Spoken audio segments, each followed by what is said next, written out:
Across the world, hidden wars raged in the shadows of ordinary streets. Bound by loyalty and betrayal, these gang conflicts reshaped cities from America to Asia, Europe to the Caribbean. Their bloody stories still whisper today through stones, walls, and silence, echoing a past that refuses to fade. You're walking through the cobblestone streets of Lower Manhattan now, where whispers of America's most notorious gang conflict still echo through narrow alleyways bathed in gentle gaslight. Picture this: 5 Points, Manhattan's heart of darkness, where the Eastman Gang and 5 Points Gang carved up territory block by bloody block. Between 1903 and 1914, Paul Kelly's 5 Pointers faced off against Monk Eastman's crew in a war that consumed entire neighborhoods. Members wore specific colored handkerchiefs and carried brass knuckles as symbols of allegiance, with elaborate tattoos marking their rank and territorial achievements. The conflict escalated when both gangs began recruiting from immigrant communities, turning ethnic tensions into organized warfare that divided families and neighborhoods. Police corruption allowed the violence to flourish until reformer Charles Whitman's investigation dismantled both organizations through systematic prosecutions. The gentle shuffle of today's tourists masks the tension that once gripped these streets, where loyalty was marked in scars and territory meant survival. What stories do these quiet streets still hold in their weathered brick and mortar? Hey friends, if you're enjoying this peaceful journey through history, don't forget to like and subscribe. Now dim the lights and settle in as we drift to Glasgow's housing schemes, where ice cream vans became weapons of war in the most unlikely gang conflict. The Marchetti and Volante families controlled ice cream routes through Glasgow's East End. But these weren't just about frozen treats. The vans served as mobile drug distribution centers, and territorial disputes turned deadly when business became personal. Members identified themselves through specific van decorations, uniforms, and family medallions that connected them to generations of Italian-Scottish heritage. The war peaked when rival crews began ramming each other's vehicles and threatening customers who dared buy from competitors. 6 people died in the Doyle family fire, blamed on territorial revenge that shocked Scotland's peaceful image. Police struggled to understand how ice cream could fuel such violence until they uncovered the sophisticated drug networks operating beneath the innocent facade. The conflict ended when new licensing laws restricted van operations and community pressure demanded peace. Today's gentle chime of ice cream trucks carries none of that old menace. Just childhood memories and summer sweetness drifting through quiet neighborhoods. How did something so innocent become the center of such darkness? You're standing on a Hong Kong rooftop now, watching neon lights flicker across Victoria Harbor, where ancient secret societies waged their most modern war beneath the colony's glittering surface. The Sun Yeon Triad and 14K Triad controlled different aspects of Hong Kong's underworld for decades, their rivalry rooted in mainland Chinese politics but flourishing in colonial freedom. Members bore intricate tattoos marking their rank and sworn brotherhood, each symbol carrying centuries of tradition adapted for modern criminal enterprise. Territory was divided by neighborhood, with specific tea houses and mahjong parlors serving as neutral meeting grounds where ancient codes governed business disputes. The conflict intensified during the 1960s riots when both groups recruited from refugee populations fleeing communist China, creating armies of displaced youth seeking belonging and opportunity. Discipline required absolute loyalty, enforced through elaborate ceremonies and blood oaths that bound members to their chosen family for life. British colonial police formed specialized anti-triad units, but corruption ran deep and cultural barriers made penetration nearly impossible. The war gradually faded as Hong Kong modernized and legitimate business opportunities grew, absorbing criminal energy into legal enterprises. The soft sound of harbor waves still laps against the same piers where these ancient codes once governed life and death. What traditions survive when old worlds collide with new realities? Dear listeners, breathe deeply and imagine the smoky speakeasies of Detroit, where Jewish and Italian gangs fought over liquid gold during America's dry years when alcohol flowed underground. Detroit's Purple Gang, led by the Bernstein brothers, controlled bootlegging from Canada, while the Sugar House Gang managed local distribution through the city's extensive network of blind pigs and illegal clubs. Members wore purple handkerchiefs and specific lapel pins to identify allies in crowded establishments, while tattoos marked their achievements in smuggling operations and territorial conquests. The war erupted over territory along the Detroit River, where smuggling boats brought Canadian whiskey under cover of darkness and fog. Violence escalated through drive-by shootings and warehouse raids that forced ordinary citizens to choose sides or stay hidden behind locked doors. Both gangs maintained strict codes about civilian casualties, but rivalries grew personal when family members became targets, and business disputes turned into blood feuds. Federal agents eventually infiltrated both organizations, using prohibition enforcement as cover for systematic dismantling of their criminal enterprises. The gentle lapping of river water against the docks replaced the sound of gunfire, and Detroit's speakeasies became legitimate restaurants once the 18th Amendment was repealed. How quickly can a city's character change when the law itself becomes the enemy? You're walking through Hell's Kitchen now, where Irish and Italian traditions collided in New York's longest-running territorial dispute that shaped the neighborhood's identity for generations. The Westies controlled Manhattan's West Side, while the Gambino crime family pressed eastward from their Brooklyn stronghold, creating a cultural and criminal collision that defined urban territorial warfare. Mickey Spillane's Irish crew wore shamrock pins and maintained fierce loyalty to neighborhood roots, spanning generations of dock workers and laborers. The conflict centered on construction rackets and dock worker unions, with each killing demanding revenge according to ancient codes of honor that valued reputation above profit. Members earned tattoos for each successful operation, creating walking histories of the war's progression and personal achievement within their respective organizations. Violence peaked during the 1970s when both sides recruited Vietnam veterans, bringing military tactics and weapons training to street warfare that terrorized residents. Federal RICO prosecutions eventually dismantled both organizations, but not before the kitchen's character changed forever, as gentrification replaced the working-class culture that had sustained the conflict. Today's luxury condos and upscale restaurants stand where loyalty once meant everything, and betrayal meant death in the shadows of Manhattan's transformation. What happens to old neighborhoods when their guardians disappear into history? Hey friends, settle into your comfortable space as we drift to Kingston's concrete jungles, where political rivalries created the Caribbean's most violent gang conflict during the island's turbulent democratic transition. The Shower Posse, linked to the Jamaica Labor Party, faced the Spangler's Posse, allied with the People's National Party, in warfare that transformed political loyalty into criminal enterprise. Members identified through specific colors and bandanas representing their political allegiance, with garrison tattoos marking their territorial claims and party devotion.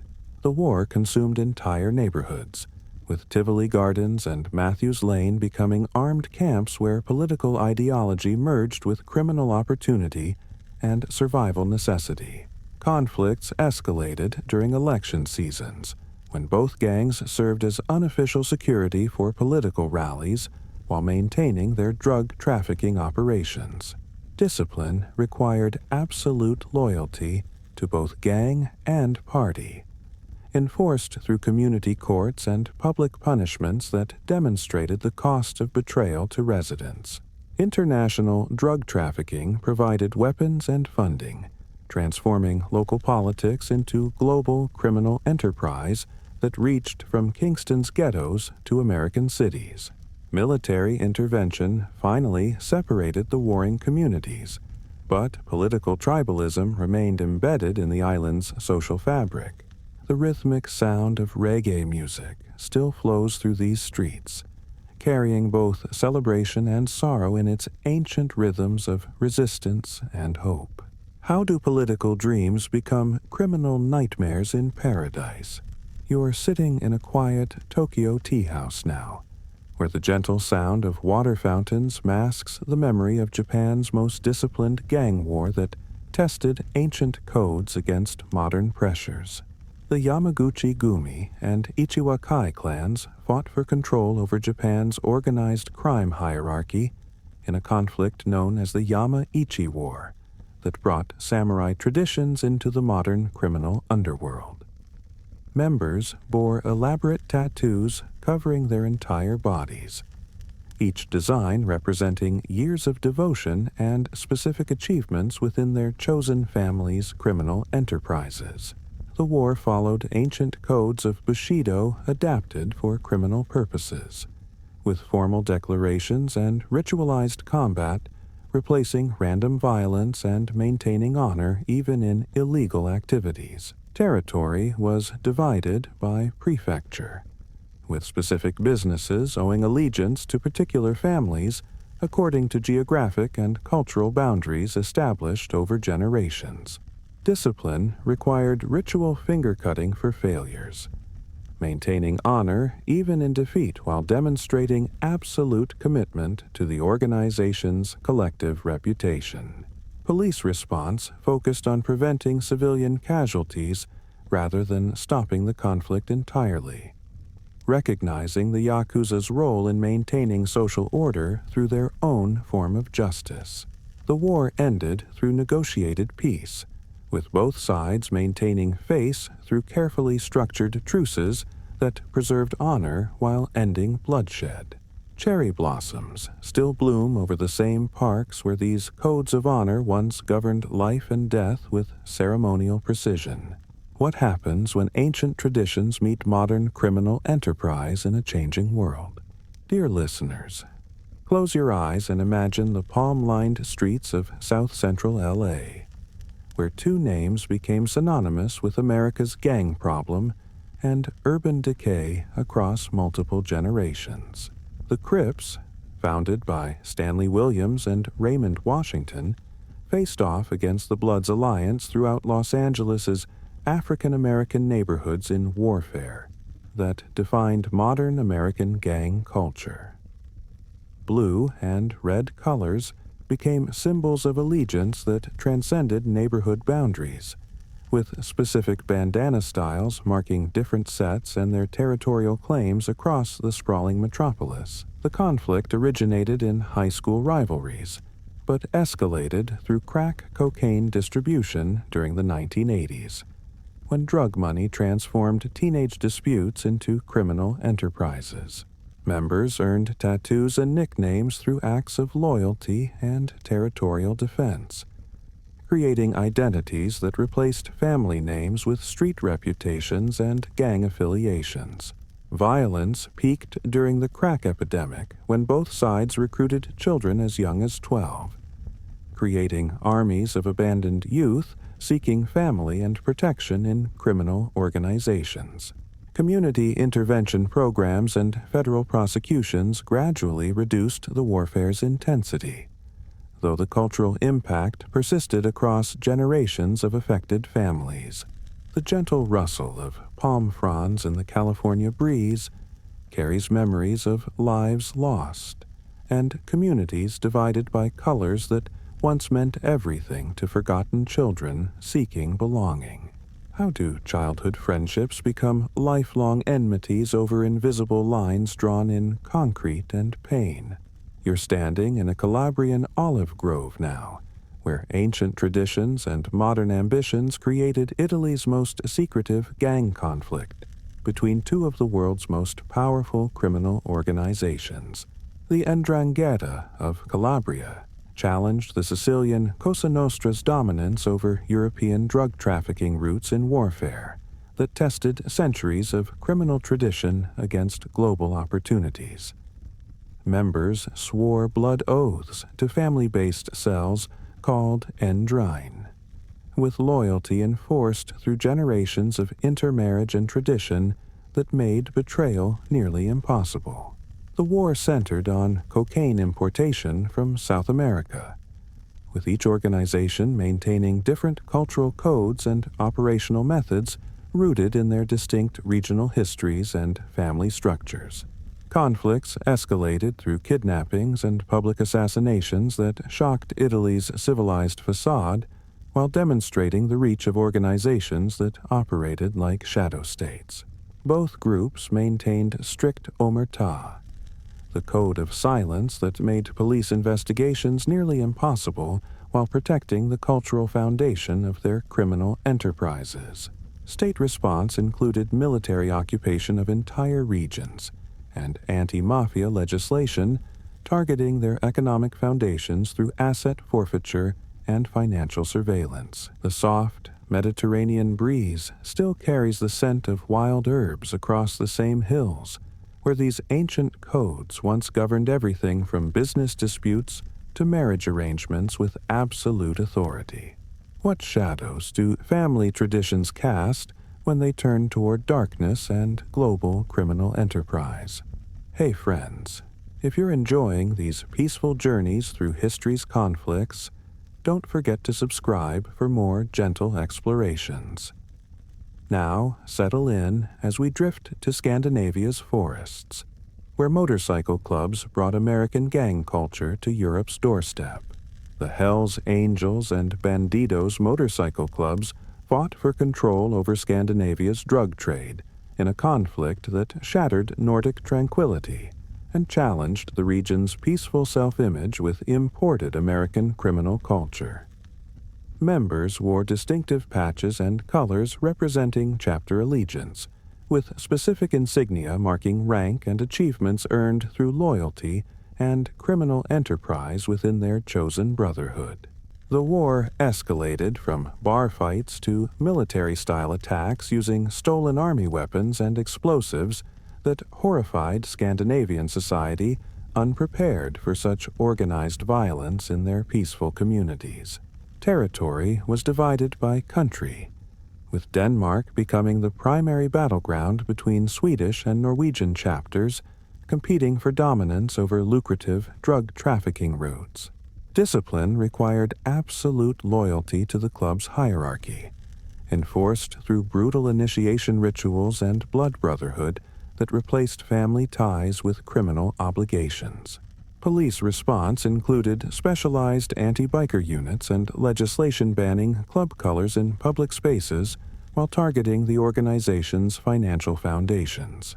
The gentle sound of wind through pine forests replaced the roar of motorcycle engines, and Scandinavia's peaceful reputation slowly healed from this violent intrusion of foreign criminal culture. How do foreign conflicts take root in the world's most peaceful societies and challenge their fundamental values?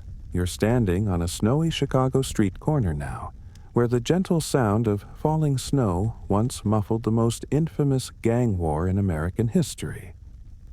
Al Capone's Chicago outfit faced Bugs Moran's North Side Gang in a territorial dispute that defined organized crime in America.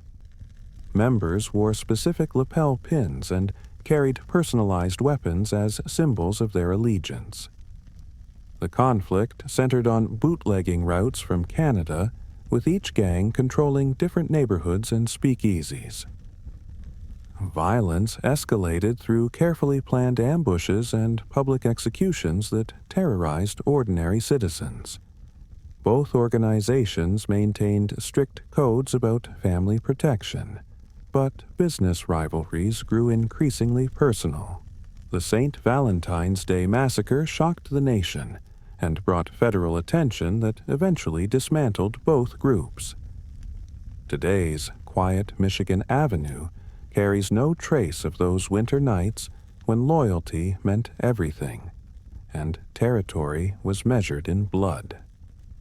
How does a city heal from wounds that once seemed permanent? Dear listeners, breathe slowly and imagine the misty mountains of Colombia, where two criminal empires fought for control of the world's most lucrative drug trade. Pablo Escobar's Medellín cartel clashed with the Rodriguez brothers' Cali Cartel throughout Colombia's major cities. Members identified through specific jewelry and luxury car preferences that marked their organizational loyalty. The war erupted over cocaine trafficking routes to the United States, with each cartel maintaining different operational philosophies and territorial claims. Conflicts escalated through car bombings and assassinations that paralyzed Colombian society for decades. Both groups enforced discipline through elaborate security systems and family-based loyalty structures. Government response included military operations and extradition treaties that gradually weakened both organizations. The gentle sound of tropical rain still falls on the same hillsides where these empires once seemed invincible, washing away memories of a darker time. What price does a nation pay when criminals become more powerful than governments? You're walking through Brixton's quiet streets now, where Caribbean rhythms once masked the sound of Britain's most violent imported gang conflict. Jamaican yardie gangs brought their island rivalries to London's Afro-Caribbean communities. The Shower Posse faced the One Order gang in a territorial war over crack cocaine distribution throughout South London. Members wore specific gold teeth patterns and reggae-inspired clothing that identified their home parish allegiances. The conflict centered on housing estates where immigrant families sought better lives for their children. Violence escalated through drive-by shootings that shocked British society unprepared for Caribbean-style warfare. Both groups maintained codes of honor rooted in Jamaican political traditions and Rastafarian philosophy. Police response included specialized units trained in Caribbean criminal culture and community liaison programs. The soft reggae rhythms still flow through these neighborhoods, carrying healing rather than division through London's multicultural heart. How do island conflicts find new ground in foreign cities? Hey friends, settle into your warm space as we drift to Moscow's frozen streets, where the collapse of communism created a criminal vacuum that consumed an entire generation. Russian Vor v Zakone faced Chechen criminal clans in a war that defined post-Soviet organized crime. Members bore prison tattoos, telling their criminal histories, and displayed Orthodox or Islamic symbols representing their cultural identities. The conflict erupted over protection rackets and oil revenues in a lawless period when state authority had collapsed. Territory was divided by ethnic neighborhoods and business districts, where legitimate entrepreneurs paid tribute to survive. Violence escalated through public executions and bombings that demonstrated each group's willingness to challenge state power. Both organizations maintained ancient codes of criminal honor, adapted to modern capitalist opportunities. Federal crackdowns eventually restored state control, but not before crime became synonymous with survival. The gentle chiming of orthodox bells still echoes across Red Square, calling a wounded city toward redemption. What happens when a superpower's collapse creates opportunities for its darkest elements? You're sitting beside a quiet Australian highway now, where the endless hum of peaceful traffic masks the memory of the country's most shocking gang confrontation. The Comanchero and Bandidos motorcycle clubs faced off in suburban Sydney in a conflict that shattered Australia's peaceful self-image in a single afternoon. Members wore distinctive leather jackets with patches representing years of brotherhood and specific chapter achievements. The war originated in personal disputes between former friends who founded rival clubs with competing visions of outlaw culture. Tensions escalated through intimidation campaigns and public confrontations that culminated in armed warfare at a motorcycle swap meet. Both clubs maintained military-style hierarchies and codes of absolute loyalty enforced through initiation rituals and blood oaths. Police response included new anti-association laws that restricted biker gatherings and club activities. The gentle rustle of eucalyptus trees in the Australian breeze carries no memory of that violent Sunday when brotherhood became betrayal. How quickly can civilized society slip into chaos when old loyalties divide?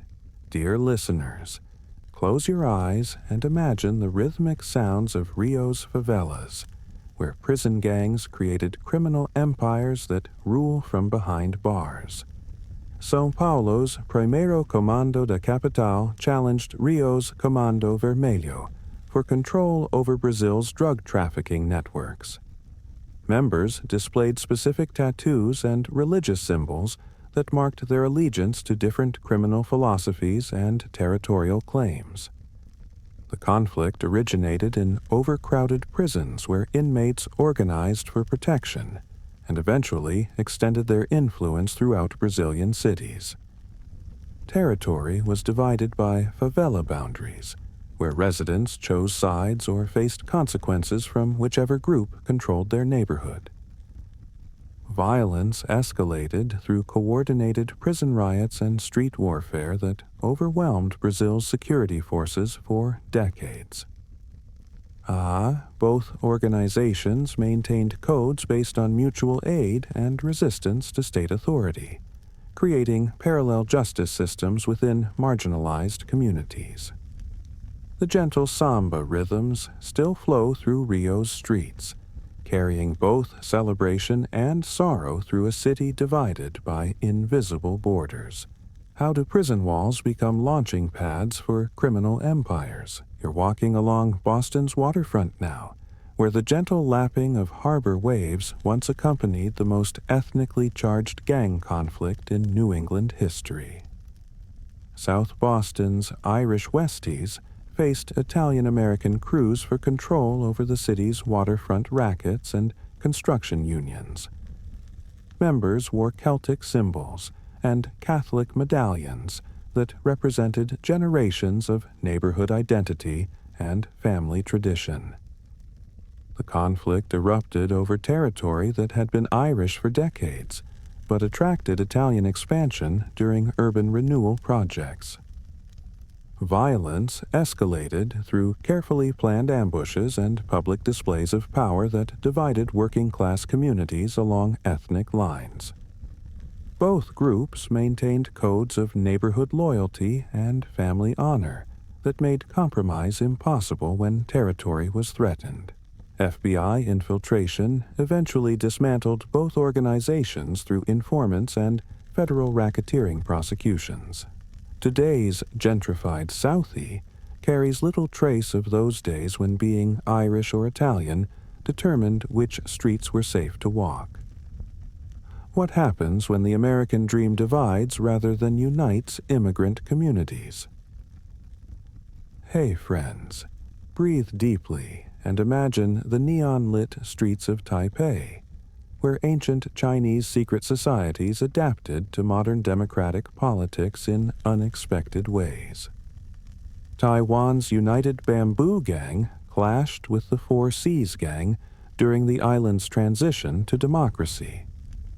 Members bore traditional Chinese tattoos and jade ornaments that connected them to centuries-old secret society traditions adapted for modern times. The conflict centered on protection rackets and political influence as Taiwan's authoritarian government loosened its grip on society. Territory was divided by district boundaries where each gang maintained relationships with specific politicians and business leaders. Violence remained relatively controlled as both groups recognized the need for public legitimacy in a democratizing society. Government response balanced traditional law enforcement with political accommodation as formerly underground organizations sought legitimate influence. The gentle sound of temple bells still rings across Taipei's bustling streets, blessing a city where ancient traditions learned to coexist with modern democracy. How do secret societies adapt when the secrets no longer need keeping? You're sitting in a quiet library now, where the gentle turning of pages masks the story of America's most enduring prison gang conflict. The Aryan Brotherhood faced the Black guerrilla family in a racial conflict that consumed the American prison system for decades. Members displayed distinctive tattoos and symbols representing their ideological commitments and earned status within their respective organizations. The conflict originated during the Civil Rights era, when prison integration forced previously separated racial groups into direct competition for resources and territory. Violence escalated through carefully orchestrated attacks and revenge killings that created permanent divisions within correctional facilities nationwide. Both groups maintained strict codes of racial loyalty and revolutionary politics that justified extreme violence against perceived enemies. Prison administrators responded through segregation policies and specialized units designed to contain the most dangerous gang members.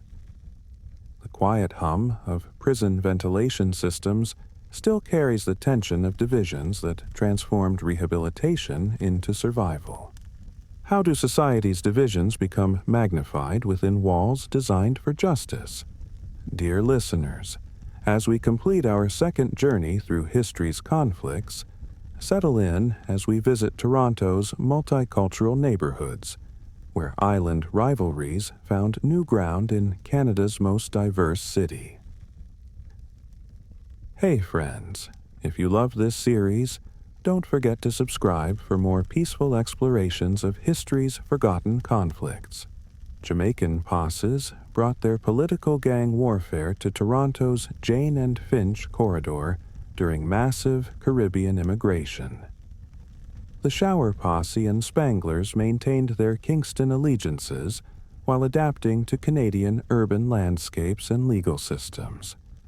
Members identified through specific gold jewelry and dance hall music preferences that connected them to their island origins and political tribal identities.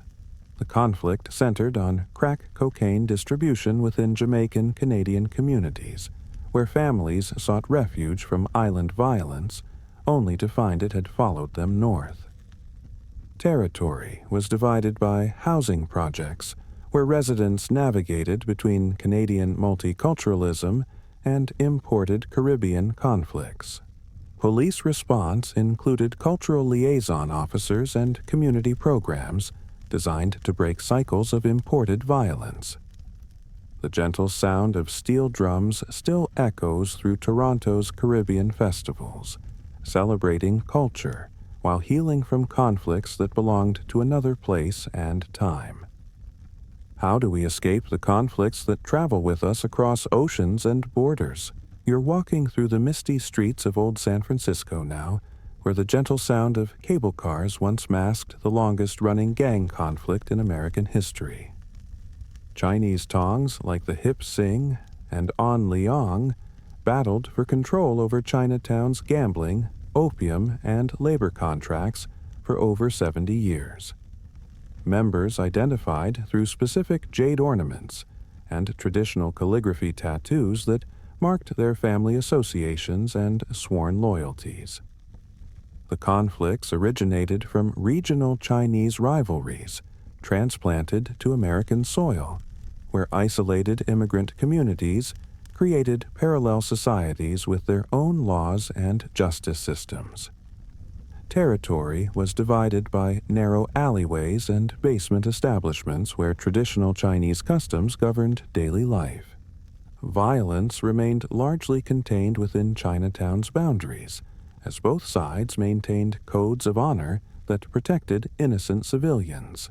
Police intervention was limited by language barriers and cultural misunderstanding until community leaders negotiated lasting peace. The gentle fog still rolls through these historic streets, carrying whispers of ancient loyalties in a new land. How do Old World conflicts adapt to New World opportunities? Dear listeners, settle into your comfortable space as we drift to Germany's Autobahns, where American motorcycle culture collided with European order in unexpected ways. The Bandidos Motorcycle Club faced the Rebels MC in a territorial dispute that brought outlaw biker culture to post-reunification Germany.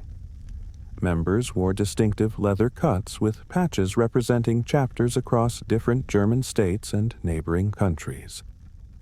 The conflict erupted over drug trafficking routes and protection rackets in a rapidly changing society where East and West were still finding common ground.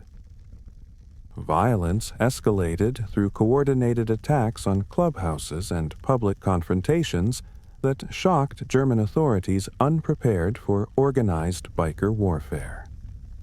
Both clubs maintained military-style hierarchies and codes of brotherhood adapted from American outlaw traditions, but influenced by German precision and organization. Police response included specialized units and legislation restricting motorcycle club activities and public displays of colors. The steady hum of modern Autobahn traffic carries no trace of those days when leather and chrome represented rebellion against European conformity. What happens when foreign subcultures take root in organized societies? You're standing in the Mojave Desert now, where the endless silence once echoed with the roar of motorcycles in America's most brutal biker gang conflict. The Mongols Motorcycle Club challenged the Hells Angels' dominance over California's drug trafficking networks. Latino and white bikers wore distinctive patches and tattoos that represented their ethnic identities and territorial claims across Southern California. The war originated from racial tensions within outlaw motorcycle culture, where the Mongols sought recognition and territory traditionally controlled by white clubs. The conflicts escalated through barroom brawls and highway ambushes that terrorized California's biker community for decades. Both organizations maintained strict codes of loyalty and revenge that made peaceful resolution nearly impossible once blood was spilled.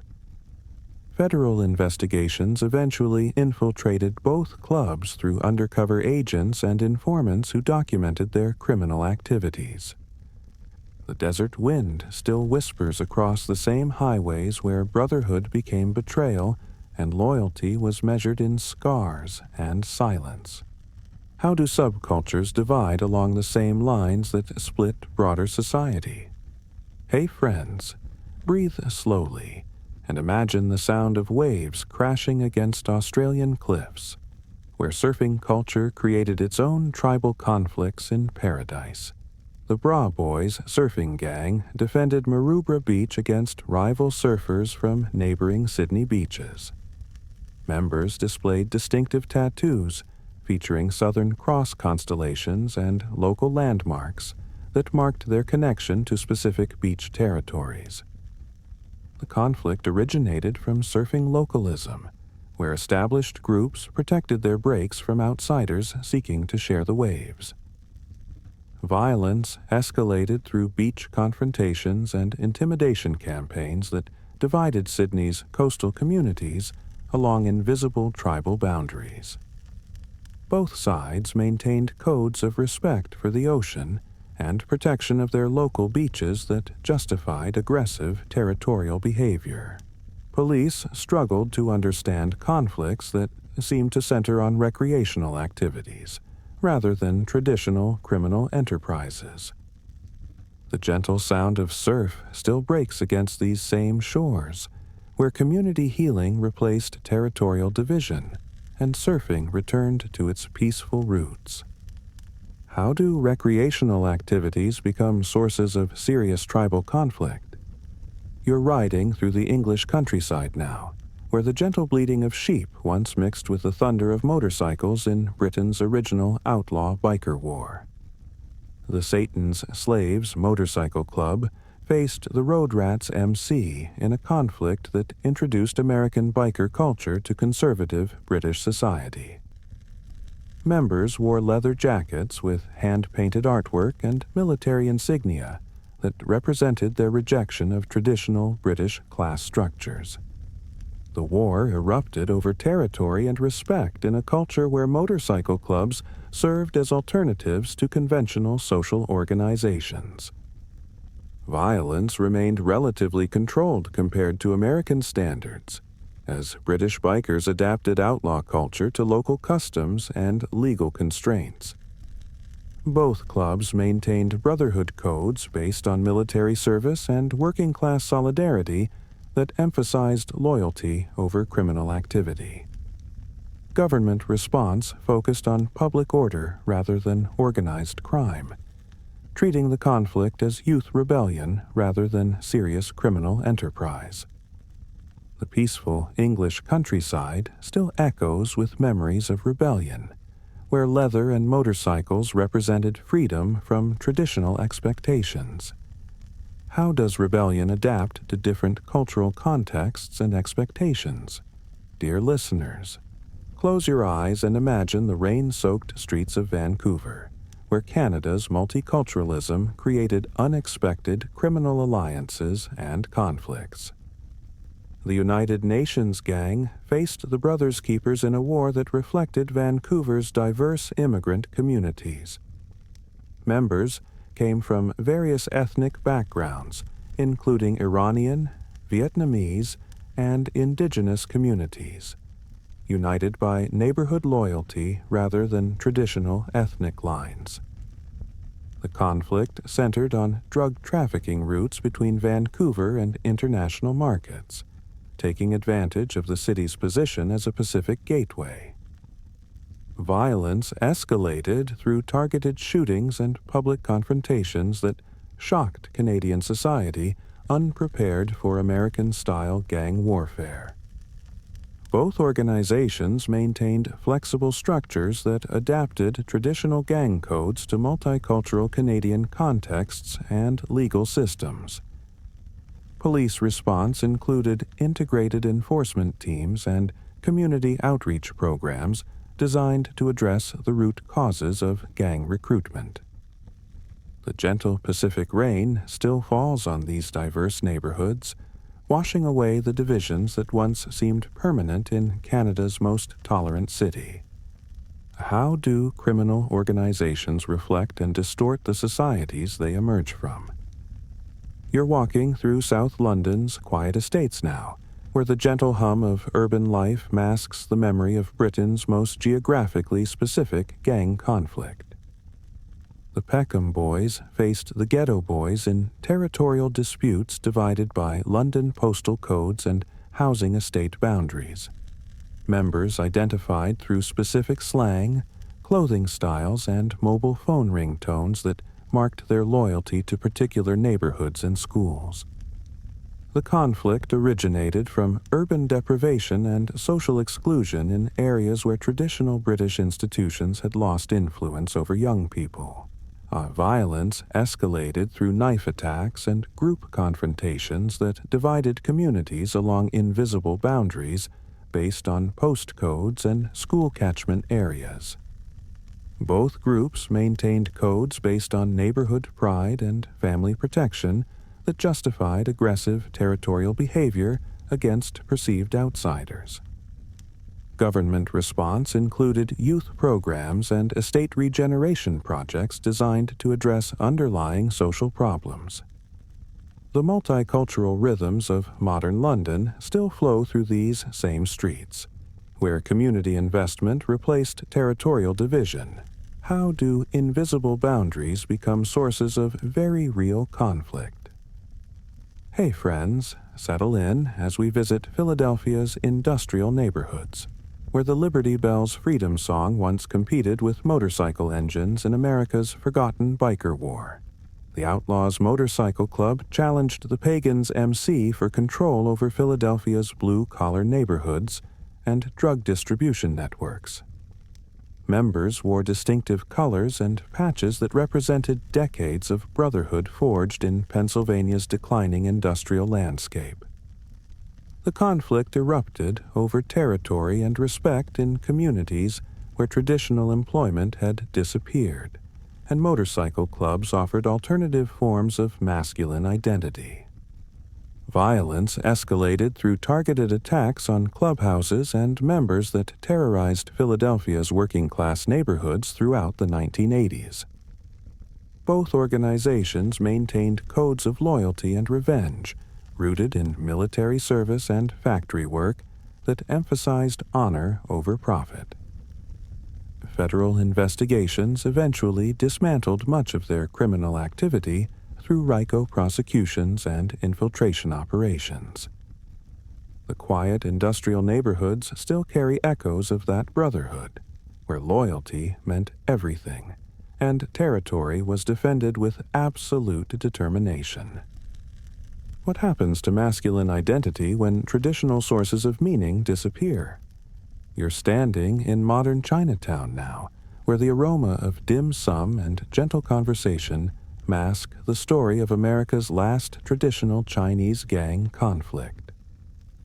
Second-generation Chinese-American youth formed the Hua-Ching and Jackson Street Boys in conflicts that bridged traditional Tong culture with American gang traditions. Members displayed subtle jade jewelry and specific hairstyles that connected them to Chinese heritage while adapting to American urban culture. The war originated from generational tensions within Chinese-American communities, where traditional authority structures clashed with American individualism and youth rebellion. Territory was divided between traditional family associations and new social organizations that appealed to American-born Chinese seeking their own identity. Violence remained relatively contained as both sides navigated between Chinese community expectations and American legal systems.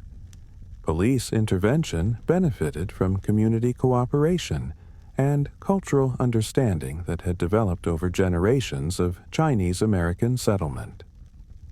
The gentle sounds of Chinese opera still drift through these historic streets, where tradition and modernity found peaceful coexistence.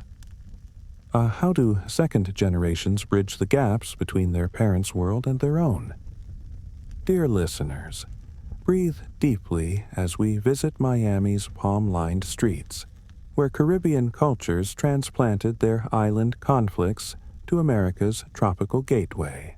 Jamaican and Haitian gangs brought their respective island rivalries to Miami's Liberty City and Little Haiti neighborhoods. The Shower Posse faced local groups like the Dunkirk Boys in conflicts that reflected both Caribbean political divisions and American urban realities. Members identified through specific music preferences and jewelry styles that connected them to their island origins while adapting to American gang culture. The conflict centered on crack cocaine distribution networks that took advantage of Miami's position as a Caribbean trafficking hub. Violence escalated through drive-by shootings and public confrontations that shocked Miami's tourist-friendly image and highlighted the city's growing inequality. Both groups maintained codes based on political loyalty and neighborhood protection that imported Caribbean tribal conflicts to American soil. Federal intervention eventually disrupted their operations through international cooperation and community investment programs.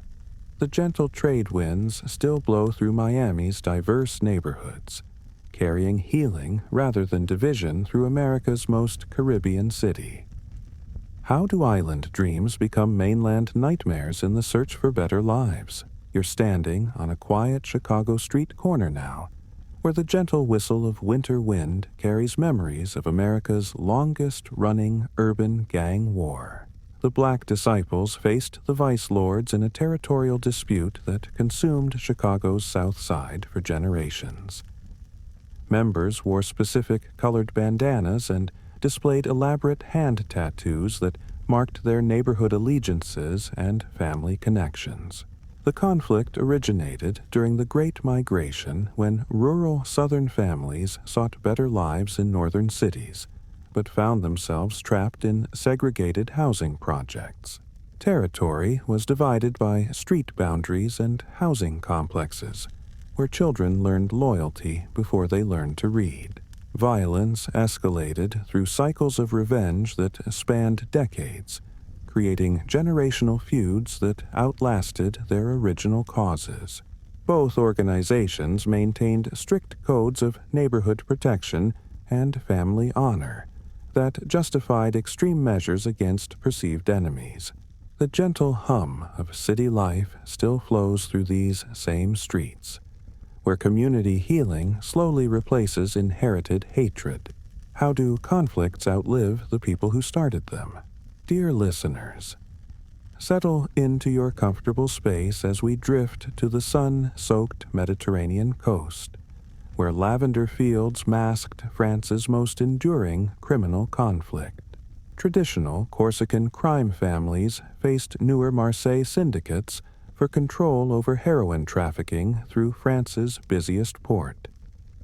Members displayed subtle tattoos featuring Corsican symbols and Mediterranean imagery that connected them to island traditions and family honor codes. The war erupted when North African immigration changed Marseille's demographics and challenged traditional Corsican dominance over dock operations. Territory was divided between old neighborhoods controlled by island families and new areas where immigrant communities established alternative power structures. Violence remained carefully controlled to avoid attracting excessive government attention to lucrative smuggling operations.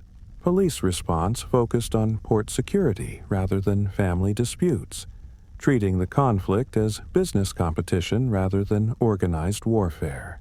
The gentle Mediterranean breeze still carries the scent of wild herbs across the same harbors where ancient loyalties once governed everything. How do island traditions adapt to mainland opportunities and challenges?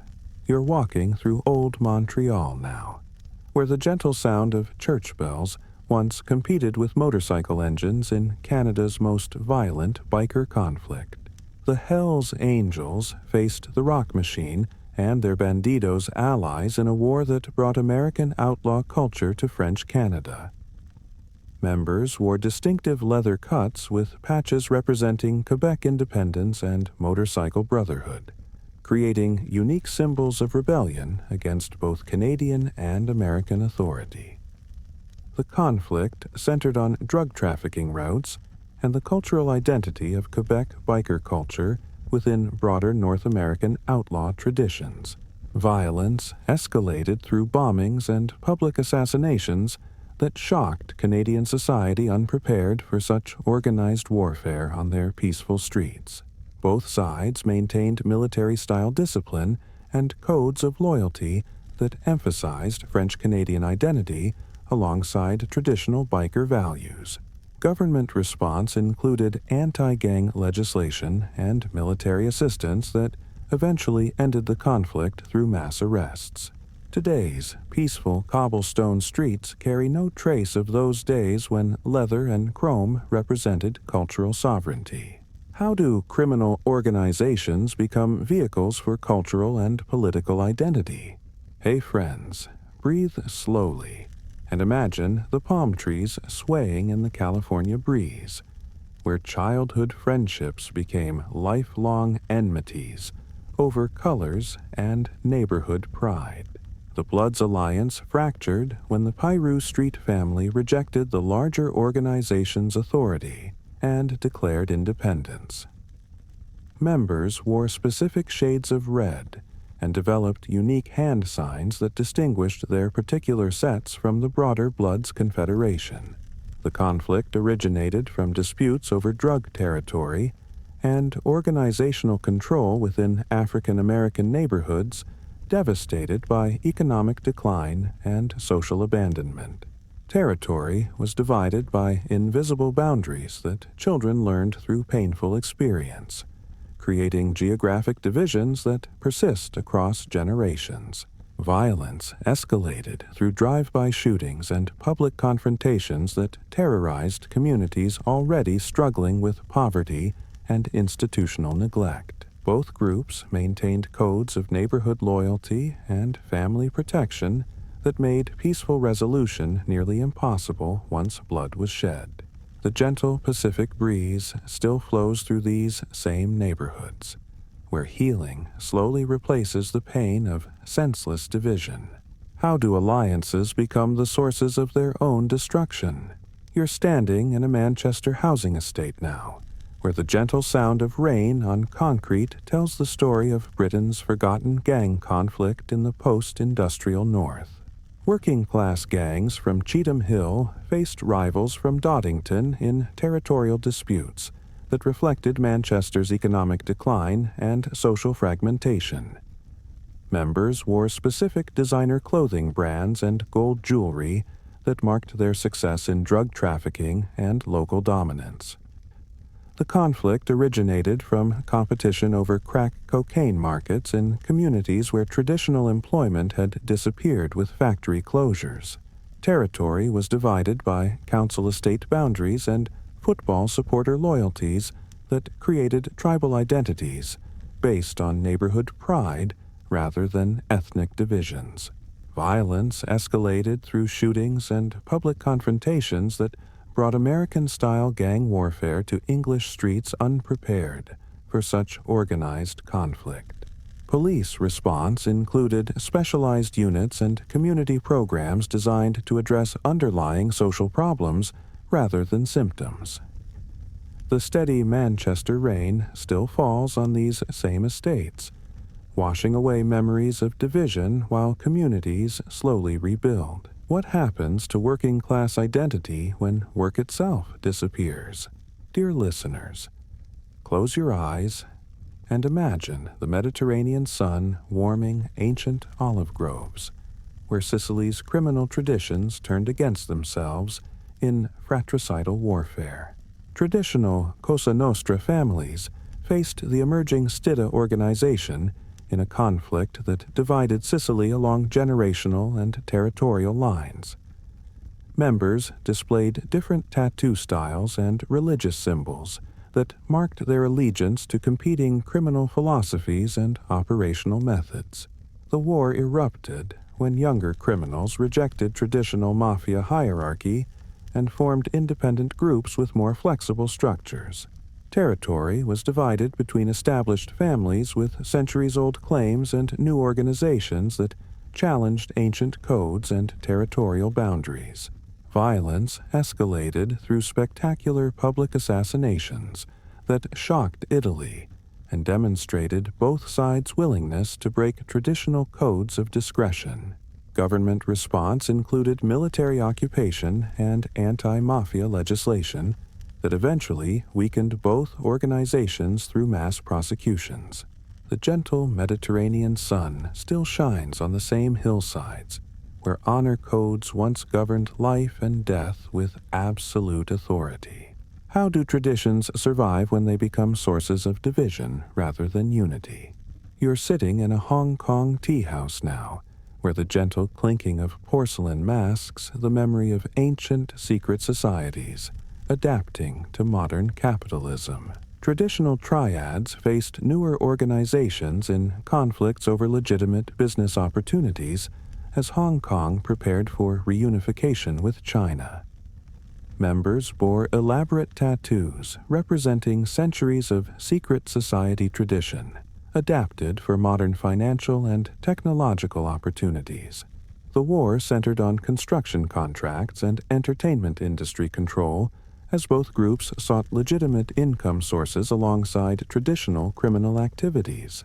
Territory was divided between established neighborhoods with historical triad influence and new development areas where modern business methods challenged traditional authority structures. Violence remained carefully controlled to avoid disrupting Hong Kong's economic stability and international reputation as a business center. Police response balanced traditional law enforcement with diplomatic concerns about maintaining Hong Kong's unique status during political transition. The gentle harbor breeze still carries the sounds of commerce across the same waters, where ancient loyalties learned to navigate modern realities. How do secret societies adapt when secrecy becomes a business disadvantage? Hey friends, take a deep breath as we explore the concrete corridors where California's prison system became the battleground for the state's longest criminal conflict. The Mexican Mafia from Southern California faced Nuestra Familia from the north in a territorial war that divided Latino prisoners along regional lines. Members displayed distinctive tattoos featuring Aztec imagery and geographical symbols that marked their loyalty to either Southern or Northern California criminal organizations. The conflict originated from regional rivalries within Mexican-American communities, but intensified within California's expanding prison system during the 1960s civil rights era. Territory was divided by invisible lines running through Central California, creating permanent boundaries that governed both prison and street activities. Violence escalated through systematic assassinations and recruitment drives that extended the war from prison cells to entire communities throughout the state. Prison administrators struggled to contain conflicts that seemed to grow stronger with each attempt at separation or punishment. The steady hum of prison ventilation systems still carries the tension of divisions that transformed rehabilitation into permanent warfare. How do prison walls amplify rather than contain the conflicts of the outside world? You're walking through Kowloon's neon-lit streets now, where the gentle hum of late-night markets once masked Hong Kong's most youthful gang conflict. Working-class youth gangs emerged from different Hong Kong neighborhoods, as traditional family structures struggled with rapid modernization and economic pressure. Members wore specific hairstyles and Western clothing that marked their rejection of traditional Chinese authority and embrace of international youth culture. The conflict originated from territorial disputes over street-level criminal activities in communities where rapid development displaced traditional social structures. Territory was divided by housing estate boundaries and school districts, where young people created new identities separate from family and triad traditions. Violence remained relatively limited, as both groups navigated between youthful rebellion and serious criminal consequences in Hong Kong's efficient legal system. Police response included youth programs and family counseling designed to address the social disruption caused by rapid economic change. The vibrant sounds of modern Hong Kong still echo through these same streets, where traditional values learned to coexist with international ambitions. How do young people create identity when traditional sources of meaning disappear? Dear listeners, settle in as we visit Detroit's frozen waterfront, where ethnic loyalty and bootlegging profits created America's most unusual Prohibition-era gang conflict. Jewish gangs fought for control over rum-running operations across the Detroit River during America's dry years. The Purple Gang faced the smaller but determined Little Jewish Navy in disputes over territory and operational methods within Detroit's tight-knit Jewish community. Members identified through synagogue affiliations and family connections that bound criminal activity to religious and cultural identity in ways that complicated law enforcement efforts. The conflict originated from generational differences within immigrant communities, where established families clashed with younger entrepreneurs seeking rapid advancement through illegal opportunities. Territory was divided between established neighborhoods with traditional authority structures and newer areas where prohibition created opportunities for criminal innovation. Violence remained constrained by community pressure and religious obligations that limited escalation beyond business disputes. Federal enforcement eventually ended both organizations through prohibition investigations that targeted their legitimate business connections. The gentle lapping of Detroit River water still sounds against the same docks where ethnic solidarity once governed both legal and illegal enterprise. You're walking along Shanghai's misty Bund now, where the gentle sound of harbor foghorns once masked China's most sophisticated criminal conflict. Du Yuesheng's Green Gang faced smaller Red Gang factions for control over Shanghai's lucrative opium trade during the Republican era. Members wore jade rings and specific silk garments that marked their rank within elaborate hierarchies based on traditional Chinese secret society structures. The conflict erupted when foreign concessions created opportunities for criminal organizations to operate beyond Chinese legal authority. Territory was divided between Chinese districts and international settlements, where different laws created profitable smuggling opportunities. Violence remained controlled through elaborate codes of honor that emphasized negotiation and face-saving over direct confrontation. Both groups maintained connections to political parties and foreign businesses that made them integral to Shanghai's complex economy. The gentle lapping of Huangpu River waves still sounds against the same embankments where East met West in both legitimate and criminal enterprise. How do criminal organizations become bridges between different worlds and legal systems?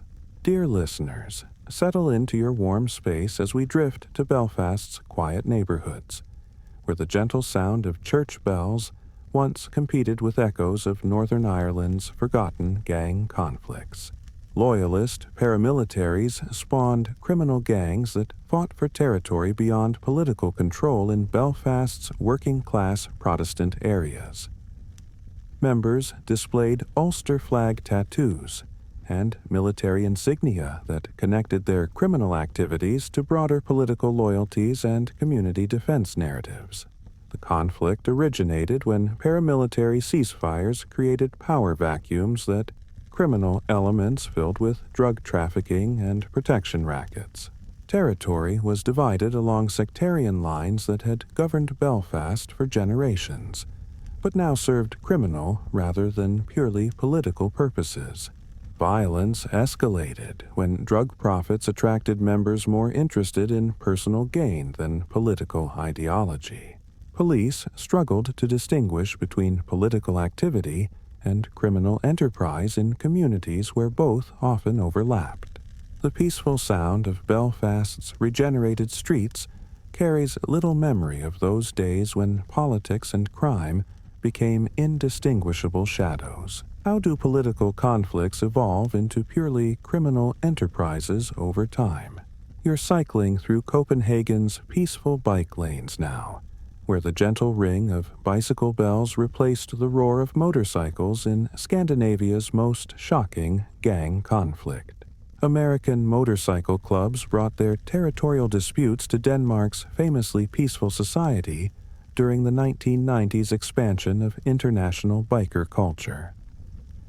Members wore traditional leather cuts and patches while adapting outlaw traditions to Danish social democracy and legal systems. The conflict erupted over drug trafficking routes and respect in a culture unprepared for American-style organized criminal violence. Territory was divided between Copenhagen and surrounding areas where both clubs established chapters modeled on American organizational structures.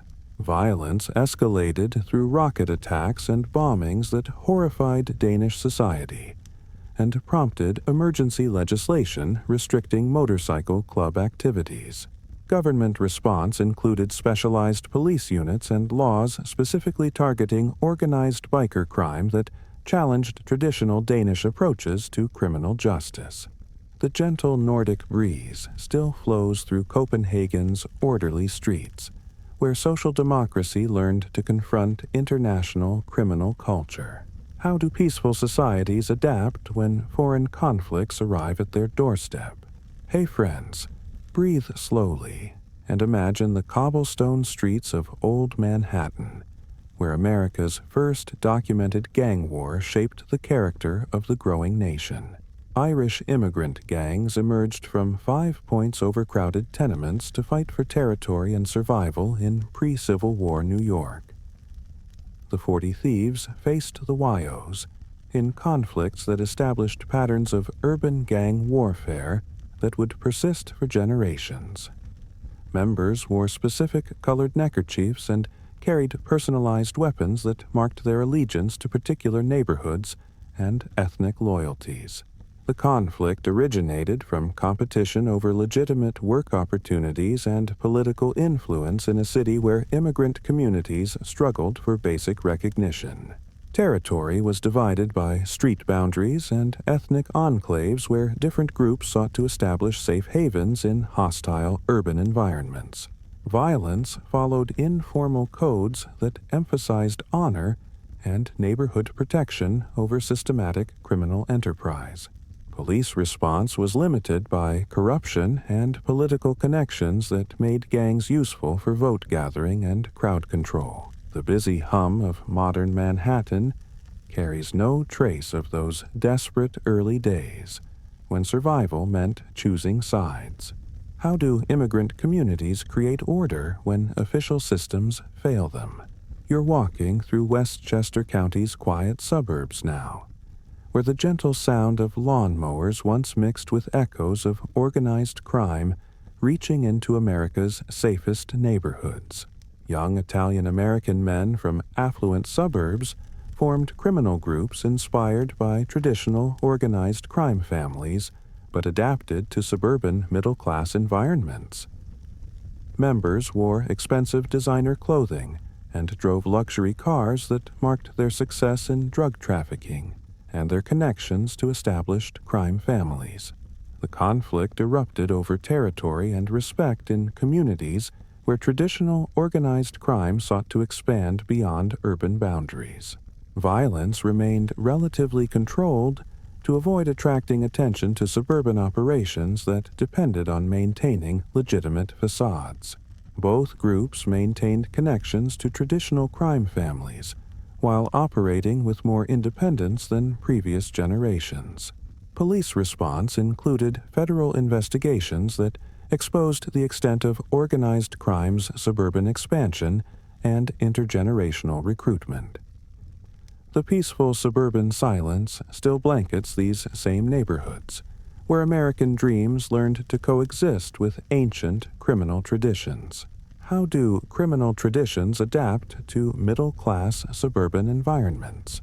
Dear listeners, close your eyes and imagine the gaslight flickering on Manhattan's narrow streets, where American-born and immigrant gangs fought for the soul of a growing nation. Irish Catholic immigrants faced nativist Protestant gangs in conflicts that reflected broader American tensions over immigration and national identity.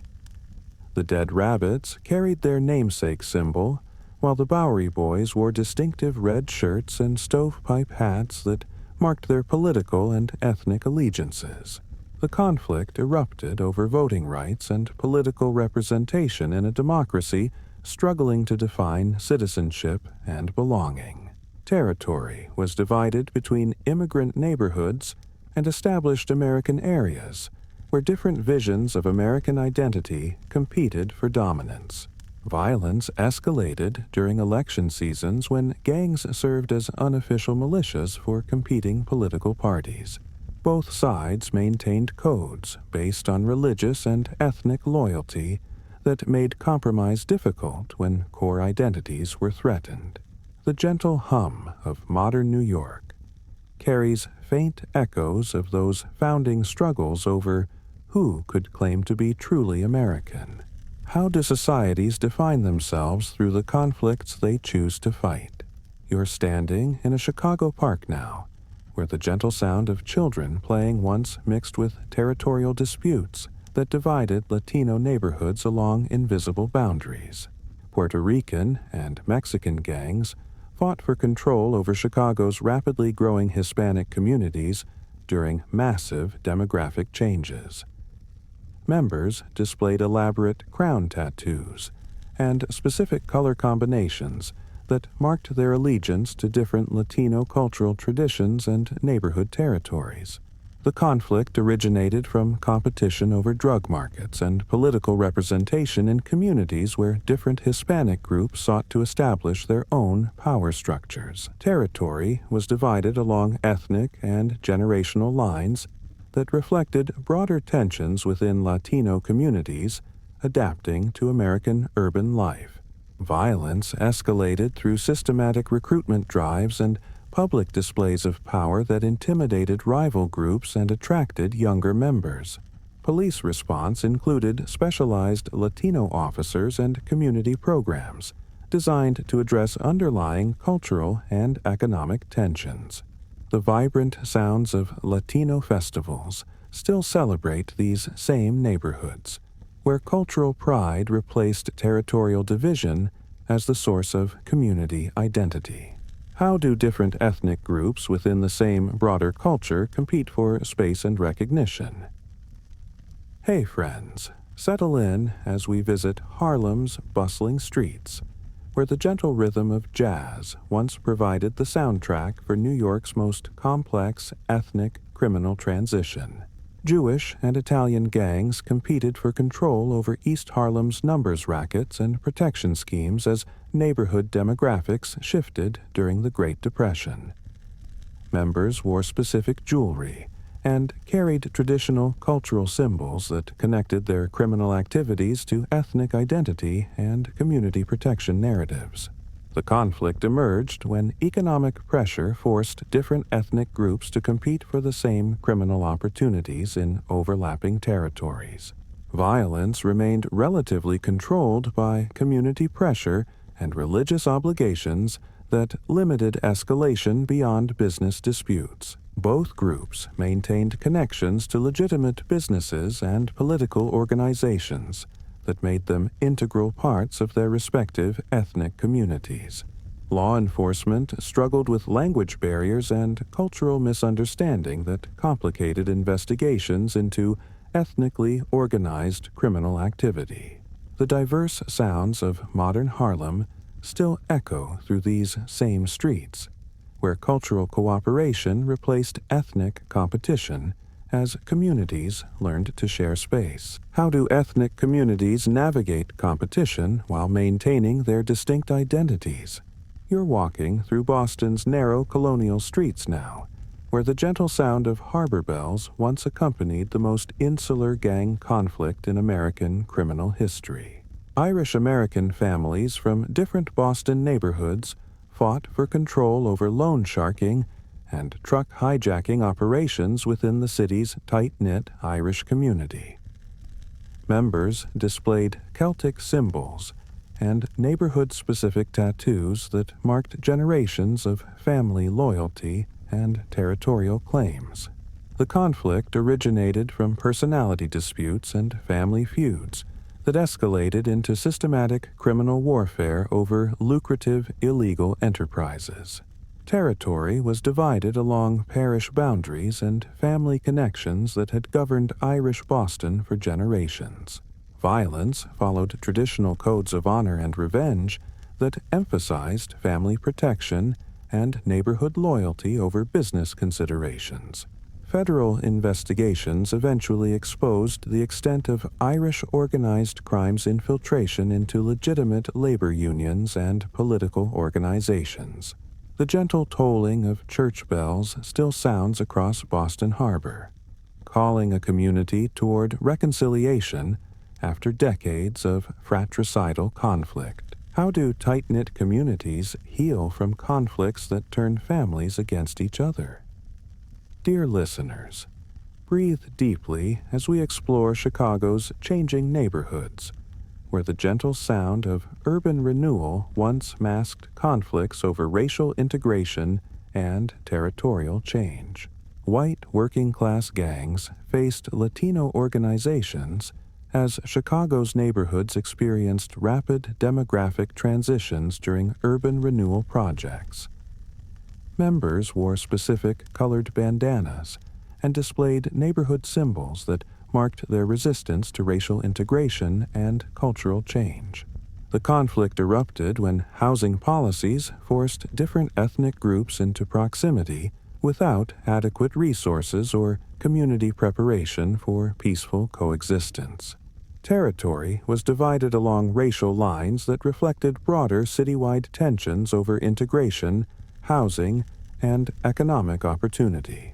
Violence escalated through symbolic challenges and territorial disputes that represented deeper fears about cultural identity and community survival.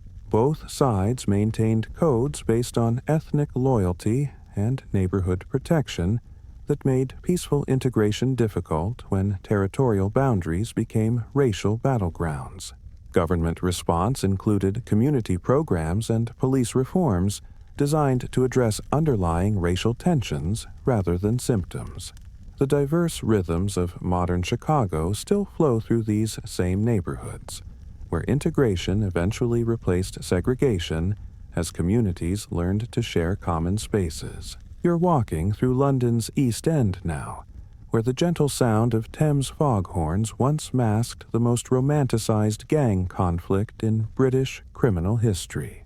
The Cray Twins organization faced the Richardson brothers' South London crew in a territorial dispute that defined organized crime in post-war Britain. Members wore tailored suits and carried themselves with military precision that reflected both groups' emphasis on respectability and professional criminal conduct. The conflict erupted over protection rackets and nightclub territories as London's entertainment industry recovered from wartime restrictions. Violence followed elaborate codes of honor that emphasized personal respect and family loyalty over purely business considerations. Both organizations maintained connections to celebrities and politicians that gave them social legitimacy beyond their criminal activities. Police response was complicated by corruption, and the gangs carefully cultivated public images as local heroes protecting working-class communities. The gentle bustle of modern London carries little memory of those days when criminal celebrities walked openly through streets they claimed to own. How do criminals become folk heroes in the communities they both protect and exploit? Dear listeners, settle into your comfortable space as we drift to Chicago's South Side, where the gentle sound of urban renewal once masked America's most organizationally complex gang conflict. Jeff Fort's Black Pea Stone Nation faced Larry Hoover's gangster disciples in a war that transformed Chicago street gangs into sophisticated criminal organizations. Members displayed elaborate hand signs and wore specific colored clothing that marked their allegiance to different sets within massive umbrella organizations. The conflict originated from competition over federal anti-poverty funding that both groups received for community programs while maintaining criminal enterprises. Territory was divided by housing project boundaries and school districts, where both organizations recruited children and established parallel governance structures. Violence escalated through systematic campaigns that resembled military operations more than traditional street gang confrontations. Federal investigations eventually exposed the extent of both groups' criminal enterprises and their manipulation of legitimate social programs. The steady rhythm of Chicago's elevated trains still carries commuters through these same neighborhoods, where community investment gradually replaced gang control. How do criminal organizations exploit legitimate social programs for illegitimate purposes? You're standing on the Texas-Mexico border now, where the gentle desert wind once carried echoes of America's most internationally significant biker gang conflict. The Bandidos motorcycle club defended their Texas homeland against Mongols' expansion in a territorial war that spanned decades and crossed international boundaries. Members wore distinctive patches and colors that represented regional pride and cultural identity alongside traditional biker brotherhood codes. The conflict erupted over drug trafficking routes and respect in areas where motorcycle clubs served as informal border security and smuggling networks. Territory was divided along geographic lines that reflected broader tensions between Anglo and Latino biker culture in the American Southwest. Violence remained carefully controlled to avoid attracting federal attention to lucrative cross-border criminal enterprises. Law enforcement response included joint operations with Mexican authorities and federal task forces targeting international organized crime. The endless Texas sky still stretches over the same highways where brotherhood and business combined to create criminal empires spanning two nations. How do criminal organizations adapt to international borders and cultural boundaries? Hey friends, breathe slowly and imagine the narrow streets of Manhattan's Chinatown, where the gentle sound of mahjong tiles once mixed with conflicts between traditional and modern Chinese-American youth culture. Second-generation Chinese-American gangs fought for control over Chinatown's gambling and protection rackets as immigrant communities struggled with generational change. Members wore subtle jade jewelry and specific hairstyles that marked their rejection of traditional authority while maintaining connections to Chinese cultural identity. The conflict originated from tensions between established Tong organizations and younger groups seeking independence from traditional Chinese social structures.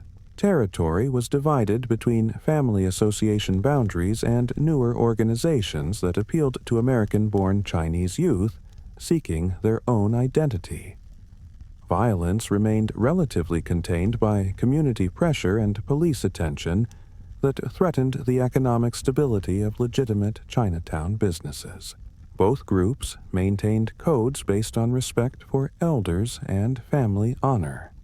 Even while challenging traditional authority structures, the vibrant sounds of modern Chinatown still celebrate cultural traditions that learned to embrace rather than resist generational change. How do immigrant communities balance tradition with the need for generational adaptation?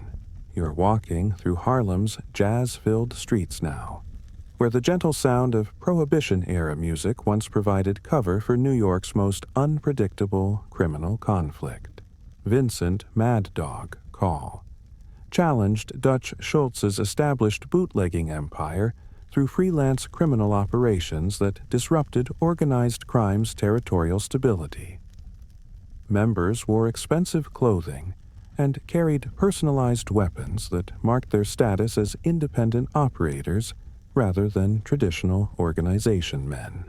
The conflict erupted when Call rejected traditional criminal hierarchy and began targeting established gangs' operations for personal profit rather than territorial expansion. Violence escalated through kidnapping and extortion campaigns that threatened the informal codes governing organized crime's business relationships. Both sides struggled with the tension between criminal innovation and traditional loyalty structures that had governed illegal enterprises for generations. Police response focused on protecting civilians rather than choosing sides in conflicts between criminal organizations. The sophisticated rhythms of Harlem's Renaissance still echo through these same streets, where creativity flourished despite the violence that threatened community stability. How do criminal entrepreneurs challenge established criminal order and hierarchy? Dear listeners, close your eyes and imagine Manhattan's West Side docks, where the gentle lapping of Hudson River waves once accompanied the most brutal Irish-American gang transition in New York history. Mickey Spillane's established Irish gang faced younger Westies members in a generational conflict that determined Hell's Kitchen's criminal future. Members wore traditional Irish symbols and maintained connections to legitimate dock workers' unions that had governed the neighborhood for generations. The conflict originated from disputes over leadership succession and criminal methods, as younger members sought more aggressive approaches to territorial control. Violence escalated through systematic elimination campaigns that shocked, even hardened criminal observers with their intensity and personal nature.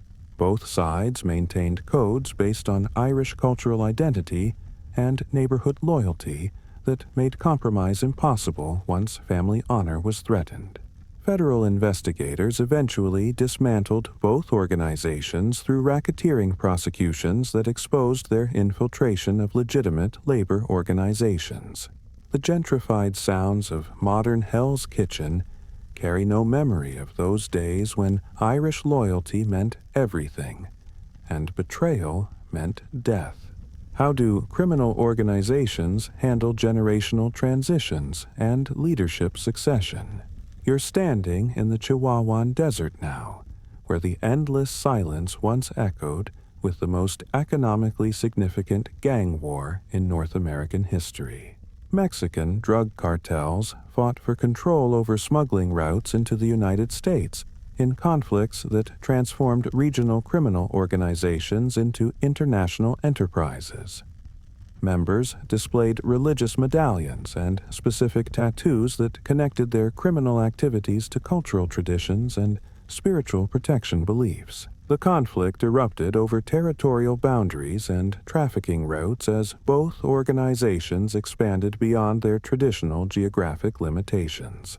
Violence escalated through military-style operations and public displays of power that challenged Mexican government authority throughout border regions. Both cartels maintained codes based on family loyalty and regional pride that justified extreme measures against competitors and government forces. Mexican military response included joint operations with American law enforcement agencies targeting international drug trafficking networks. The gentle desert wind still whispers across the same landscapes where criminal empires once seemed more powerful than nations themselves. How do criminal organizations challenge state authority and international boundaries? Hey friends, settle in as we visit Birmingham's industrial neighborhoods, where the gentle sound of cooling steel once mixed with conflicts born from economic decline and social abandonment. Working-class gangs emerged from different sides of Birmingham as steel industry collapse destroyed traditional employment and community structures. Members wore denim jackets with hand-painted artwork that reflected both neighborhood pride and resistance to economic displacement. The conflict originated from competition over drug markets in communities where legitimate employment had disappeared with factory closures. Territory was divided along racial and economic lines that reflected broader urban decay and social fragmentation throughout the American Rust Belt. Violence escalated through symbolic challenges and territorial disputes that represented deeper struggles over community identity and survival. Violence escalated through symbolic challenges and territorial disputes that represented deeper struggles over community identity and survival. Police response included community policing initiatives designed to address underlying social problems rather than symptoms of urban decline. The quiet industrial landscape still bears traces of that industrial heritage. where community investment gradually replaced gang control as neighborhoods learned to rebuild from economic devastation. How do communities create new identities when their economic foundations disappear? You're walking along Brooklyn's quiet waterfront now, where the gentle sound of harbor traffic once masked the most ethnically motivated gang conflict in American labor history. Irish dock workers organized the White Hand Gang to resist Italian Black Hand extortion attempts along New York's profitable waterfront operations. Members wore longshoremen's hooks and traditional Irish symbols that marked their occupational identity and ethnic solidarity against perceived foreign criminal influence. The conflict erupted when Italian extortion rackets targeted Irish-controlled dock operations and labor unions that had governed waterfront employment for generations. Territory was divided along ethnic neighborhood lines that reflected broader tensions over immigration and economic competition in early 20th century America. Violence followed codes based on occupational honor and ethnic loyalty that justified extreme measures to protect traditional employment and community boundaries. Violence followed codes based on occupational honor and ethnic loyalty that justified extreme measures to protect traditional employment and community boundaries. Police response was complicated by corruption and political connections that made both groups useful for vote gathering and crowd control. The busy commercial sounds of modern Brooklyn's waterfront carry no memory of those days when ethnic identity determined workplace survival and neighborhood safety. How do established communities resist change when their livelihoods feel threatened? Dear listeners, breathe deeply as we complete our 6th journey through history's conflicts, visiting Los Angeles during the height of America's crack epidemic, where the gentle sound of Pacific waves masked the city's most devastating drug war. Rick Ross's crack cocaine empire faced rival distributors throughout south-central Los Angeles during the epidemic that devastated African American communities. Members wore expensive jewelry and designer clothing that marked their success in drug trafficking, while maintaining connections to neighborhood identity and family protection. The conflict erupted over territory and supply sources as crack cocaine created unprecedented profits and attracted numerous competitors to previously stable drug markets. Violence escalated through drive-by shootings and public confrontations that terrorized communities already struggling with economic neglect and social abandonment. Both organizations maintained codes based on neighborhood loyalty and family protection that justified extreme measures against business competitors.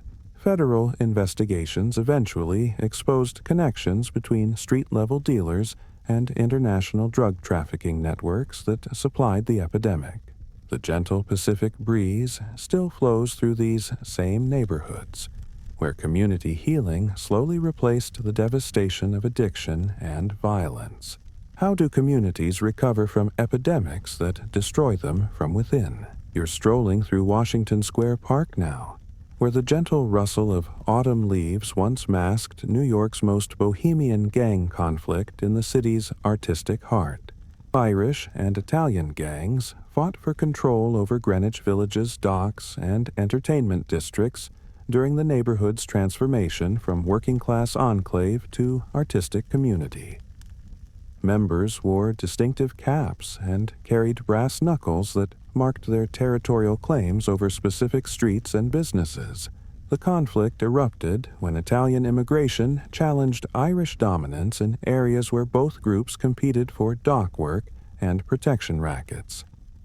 Territory was divided by narrow village streets, where different ethnic groups established competing spheres of influence. Violence remained relatively controlled by community pressure from emerging artistic residents who threatened to attract unwanted police attention. Both gangs maintained codes based on neighborhood loyalty and ethnic pride that gradually gave way to legitimate employment opportunities. the creative energy of modern Greenwich Village still flows through these same streets, where artistic expression replaced territorial conflict as the neighborhood's defining characteristic. How do criminal organizations adapt when their territories become centers of cultural change? Dear listeners, settle into your comfortable space as we drift to Birmingham's smoky industrial districts, where the gentle sound of factory whistles once competed with England's most famous working-class gang conflict. Post-industrial revolution gangs emerged from Birmingham's crowded working-class neighborhoods as economic pressure and social displacement created opportunities for criminal organization. Members wore distinctive flat caps with razor blades sewn into the peaks and carried walking sticks that served both fashion and practical purposes. The conflict originated from competition over illegal gambling and protection rackets in communities where legitimate employment provided barely subsistence wages. Territory was divided along neighborhood and family lines that reflected generations of working-class solidarity and mutual protection against economic exploitation. Violence followed codes based on personal honor and family reputation that emphasized public respect over private profit. Police response gradually evolved from simple suppression to community-based approaches that addressed underlying social problems. The steady industrial rhythm of modern Birmingham carries echoes of those days when working-class pride expressed itself through both legitimate labor organizing and criminal territorial control. How do working-class communities create order when official institutions fail to protect them? You're standing in the vast Texas countryside now, where the gentle sound of prairie wind once carried echoes of America's most racially motivated prison gang conflict. White supremacist and Latino prison gangs fought for control over Texas correctional facilities during a period of rapid prison expansion and demographic change. Members displayed elaborate tattoos featuring state symbols and racial imagery that marked their allegiance to competing ethnic and geographic identities. The conflict erupted when prison integration and Latino population growth challenged traditional white dominance within correctional facilities. Territory was divided along housing unit boundaries and recreational areas, where different groups established competing power structures. Violence escalated through systematic campaigns that extended beyond prison walls to influence street-level criminal activities throughout Texas. Both organizations maintained strict codes based on racial loyalty and regional pride that justified extreme measures against perceived enemies. Prison administrators struggled to maintain control over facilities where gang membership provided more security than official protection. The endless Texas sky still stretches over the same landscapes where racial divisions learned to coexist within shared geographic identity. How do geographic identities complicate racial conflicts within confined institutional settings? Hey friends, breathe slowly and imagine Victorian Manchester's narrow industrial streets, where the gentle clatter of mill machinery once provided the soundtrack for England's first documented youth gang conflict. Working-class youth gangs emerged from Manchester's textile districts as industrial urbanization created new forms of social organization and generational conflict. Members wore distinctive clothing styles and carried specific accessories that marked their neighborhood identity and rejection of adult authority. The conflict originated from territorial disputes over recreational spaces and employment opportunities in communities where traditional family structures struggled with industrial social change. Territory was divided by mill district boundaries and ethnic neighborhood lines where different groups of young people sought to establish their own social hierarchies.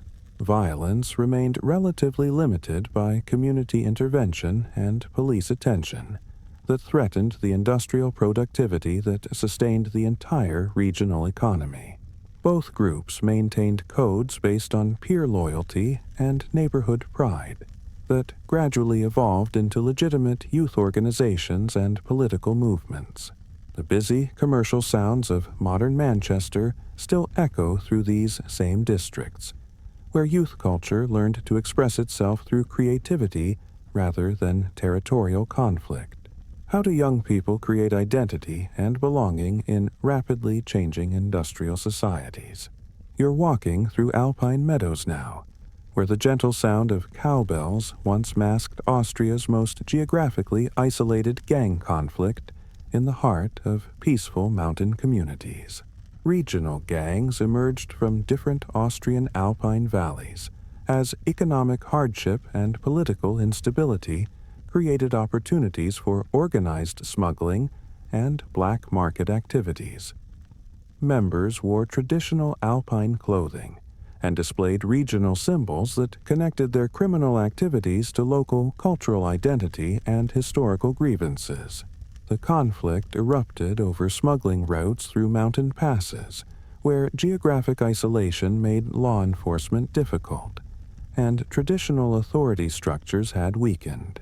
Territory was divided along valley boundaries and dialect regions, where different communities maintained competing loyalties and economic interests. Violence remained controlled by traditional alpine community values that emphasized negotiation and collective responsibility over individual conflict. Government response focused on economic development and regional integration, rather than purely punitive measures against criminal activity. The peaceful alpine silence still blankets these same valleys, where traditional mountain culture learned to prosper through legitimate tourism and agricultural cooperation rather than criminal enterprise. How do geographic isolation and traditional cultures influence criminal organization and conflict resolution? Dear listeners, close your eyes and imagine Cleveland's abandoned industrial landscape, where the gentle sound of Lake Erie waves once accompanied the most economically devastating gang conflict in Midwest urban history. African American gangs emerged from different Cleveland neighborhoods as steel industry collapse destroyed traditional employment and community structures throughout the Rust Belt. Members wore specific colors and jewelry that marked their allegiance to particular housing projects and family networks within devastated urban areas. The conflict originated from competition over drug markets in communities where legitimate economic opportunities had disappeared with factory closures and white flight. Territory was divided along racial and economic lines that reflected broader urban decay and social abandonment throughout declining industrial cities. Violence escalated through territorial disputes that represented deeper struggles over community survival and identity in the face of economic devastation.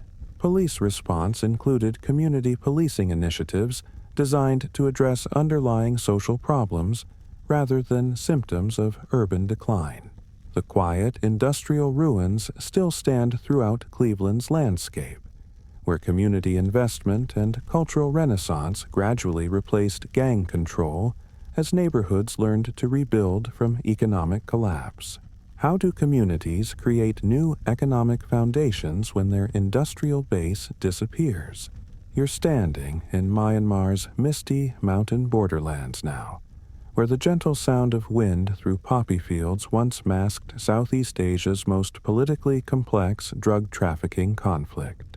Ethnic militias and drug trafficking organizations fought for control over opium production in the Golden Triangle region, where Myanmar, Thailand, and Laos converge. Members wore military-style uniforms and traditional ethnic symbols that connected their criminal activities to political independence movements and cultural survival. The conflict erupted over territorial control and trafficking routes as opium production became integral to funding various ethnic insurgencies against central government authority.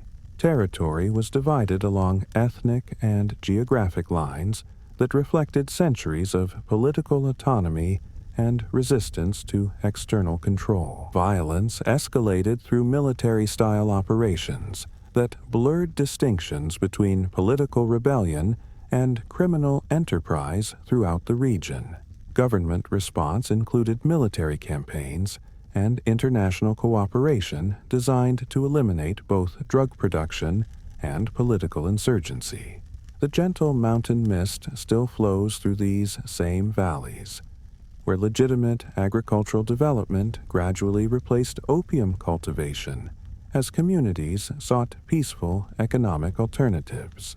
How do political conflicts and economic necessities combine to create criminal enterprises?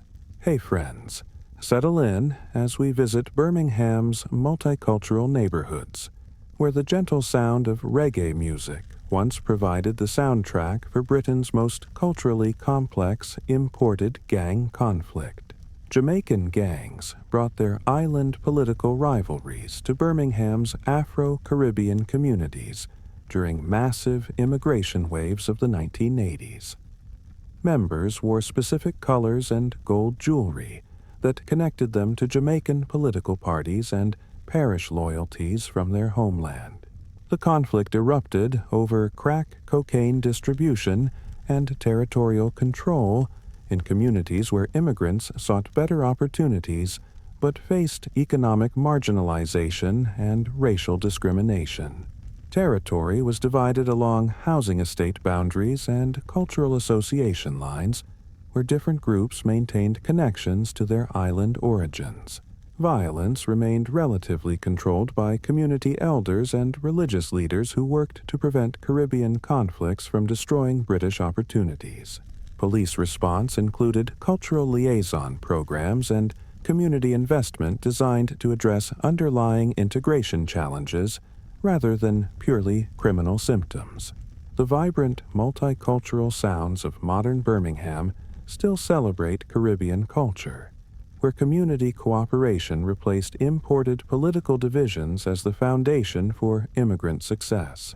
How do immigrant communities prevent homeland conflicts from destroying new opportunities?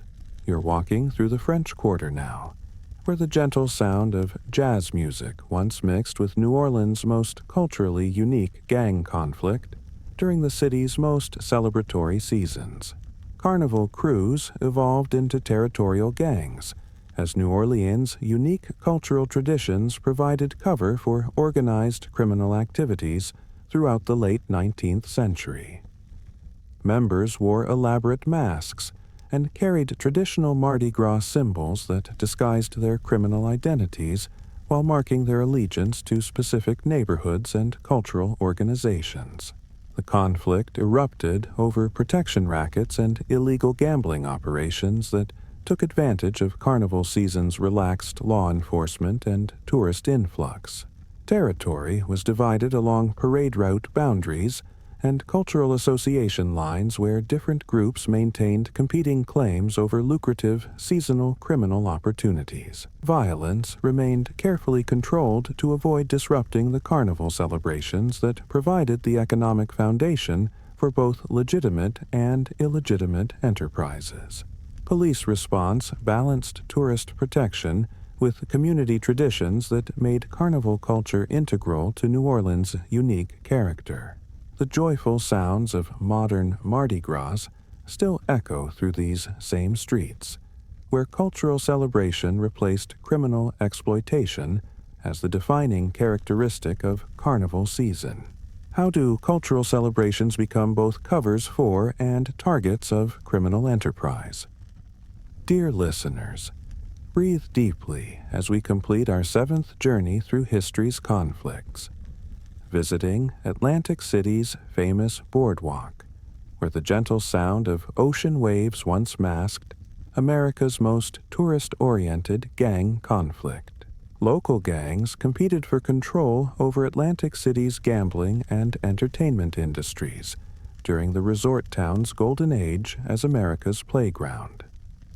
Members wore distinctive clothing and carried canes that marked their status as operators within the city's complex network of legal and illegal entertainment enterprises.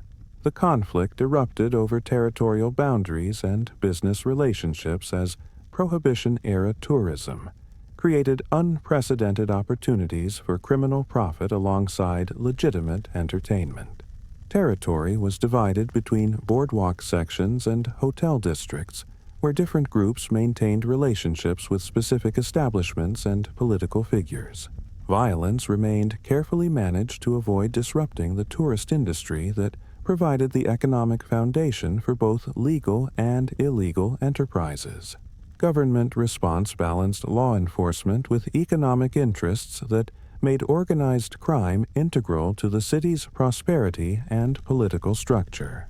The cheerful sounds of modern Atlantic City still celebrate entertainment and recreation, where legitimate gaming and tourism replaced criminal enterprise as the foundation for seaside prosperity.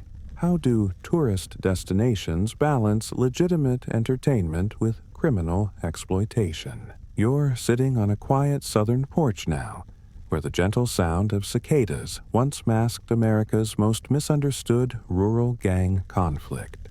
Southern criminal organizations emerged from different states as marijuana trafficking created opportunities for organized crime beyond traditional urban boundaries. Members wore cowboy boots and displayed Confederate symbols that connected their criminal activities to regional identity and cultural resistance. The conflict erupted over trafficking routes through rural areas where law enforcement was sparse, and traditional authority structures had weakened. Violence remained controlled by Southern honor codes that emphasized personal respect and family loyalty over business considerations. Federal investigations eventually exposed the extent of rural organized crime's infiltration into legitimate agricultural and transportation networks. The peaceful southern evening still carries the scent of magnolia blossoms, where traditional values learned to prosper through legitimate enterprise. How do rural communities create criminal organizations that mirror their cultural values? Dear listeners, settle into your comfortable space as we drift to Vancouver's Misty Harbor, where the gentle sound of foghorns once masked Canada's most internationally connected gang conflict. Chinese criminal organizations fought for control over Vancouver's position as a Pacific gateway for Asian drug trafficking and money laundering operations. Members wore jade jewelry and displayed traditional Chinese symbols that connected their criminal activities to cultural identity and business networks. The conflict centered on heroin trafficking routes from Southeast Asia through Canada's busiest Pacific port. Violence remained carefully controlled to avoid attracting government attention to lucrative smuggling operations that depended on Vancouver's reputation as a safe international business center. Police response included international cooperation and specialized Asian crime units designed to penetrate cultural barriers. The gentle Pacific mist still rolls through Vancouver's harbor, where legitimate international trade replaced criminal smuggling. How do criminal organizations exploit legitimate international business networks? You're walking through Harlem's vibrant streets now, where the gentle sound of jazz music once provided cover for New York's most economically significant African-American gang conflict. Competing gambling syndicates fought for control over Harlem's numbers racket during the neighborhood's cultural renaissance. Members wore expensive suits and carried personalized accessories that marked their success in providing illegal gambling services to African-American communities excluded from legal entertainment. The conflict erupted over territory and customer loyalty in communities where numbers running provided both employment and entertainment for residents facing economic discrimination. Violence followed codes based on business honor and community respect that emphasized negotiation over confrontation. Police response was complicated by corruption and the numbers game's integral role in Harlem's economic survival during segregation.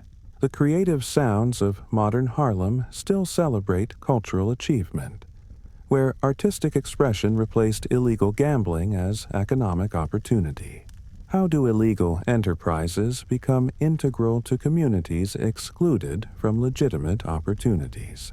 Hey friends, breathe slowly and imagine Sydney's harbor winds, where the gentle sound of waves once mixed with Australia's most uniquely cultural gang conflict.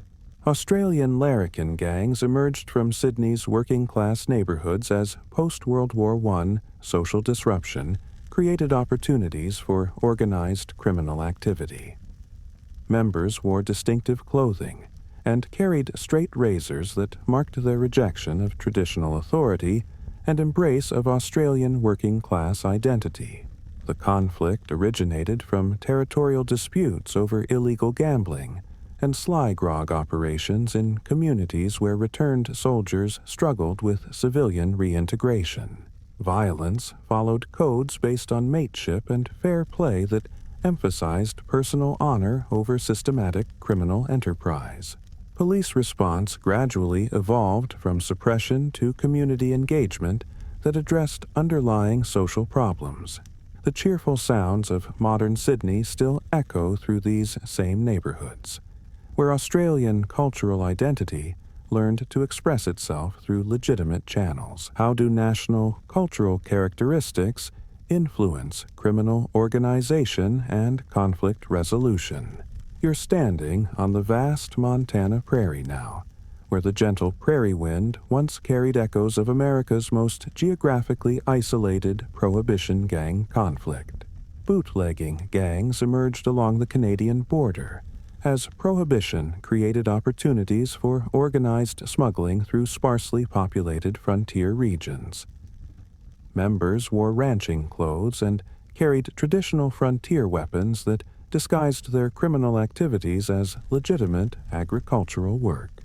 The conflict erupted over smuggling routes and territorial boundaries in areas where law enforcement was minimal and traditional frontier justice still governed community relations. Violence remained limited by frontier codes that emphasized community survival and mutual assistance over individual profit. Federal enforcement eventually ended the conflict through coordinated border patrol operations and legitimate economic development. The endless Montana sky still stretches over the same landscapes where frontier independents learned to coexist with federal authority. How do frontier communities balance independence with law enforcement in isolated regions? Dear listeners, close your eyes and imagine the bustling souks of Morocco, where the gentle call to prayer once masked North Africa's most politically complex gang conflict. Moroccan criminal organizations emerged during French colonial rule as traditional authority structures weakened, and new economic opportunities created criminal enterprises. Members wore traditional robes and displayed tribal symbols that connected their criminal activities to resistance against colonial authority and cultural preservation. The conflict erupted over smuggling routes and territorial control as both groups sought to profit from the disruption of traditional trade networks. Violence remained controlled by Islamic codes and tribal honor that emphasized family protection and community solidarity. Colonial authorities struggled to distinguish between criminal activity and political resistance in communities where both often overlapped. The peaceful sounds of modern Morocco still echo through these same markets, where traditional culture learned to prosper under independence. How do colonial situations create opportunities for criminal organizations that blend with political resistance? You're walking along Baltimore's historic waterfront now, where the gentle lapping of Chesapeake Bay waves once accompanied America's most labor-oriented gang conflict. Irish and German dock workers organized competing gangs for control over Baltimore's busy port operations and labor union influence. Members wore longshoremen's gear and carried traditional tools that disguised their territorial enforcement activities as legitimate work-related disputes. The conflict originated from ethnic competition over employment opportunities and union leadership in communities where dock work provided the primary source of working-class income. Violence followed labor codes that emphasized solidarity and mutual protection, while justifying extreme measures against perceived threats to employment security. Police response was complicated by corruption and political connections that made both groups useful for vote gathering. The busy commercial sounds of modern Baltimore carry echoes of that working-class solidarity, where legitimate labor organizing replaced criminal territorial control. How do labor disputes evolve into criminal territorial conflicts in industrial communities?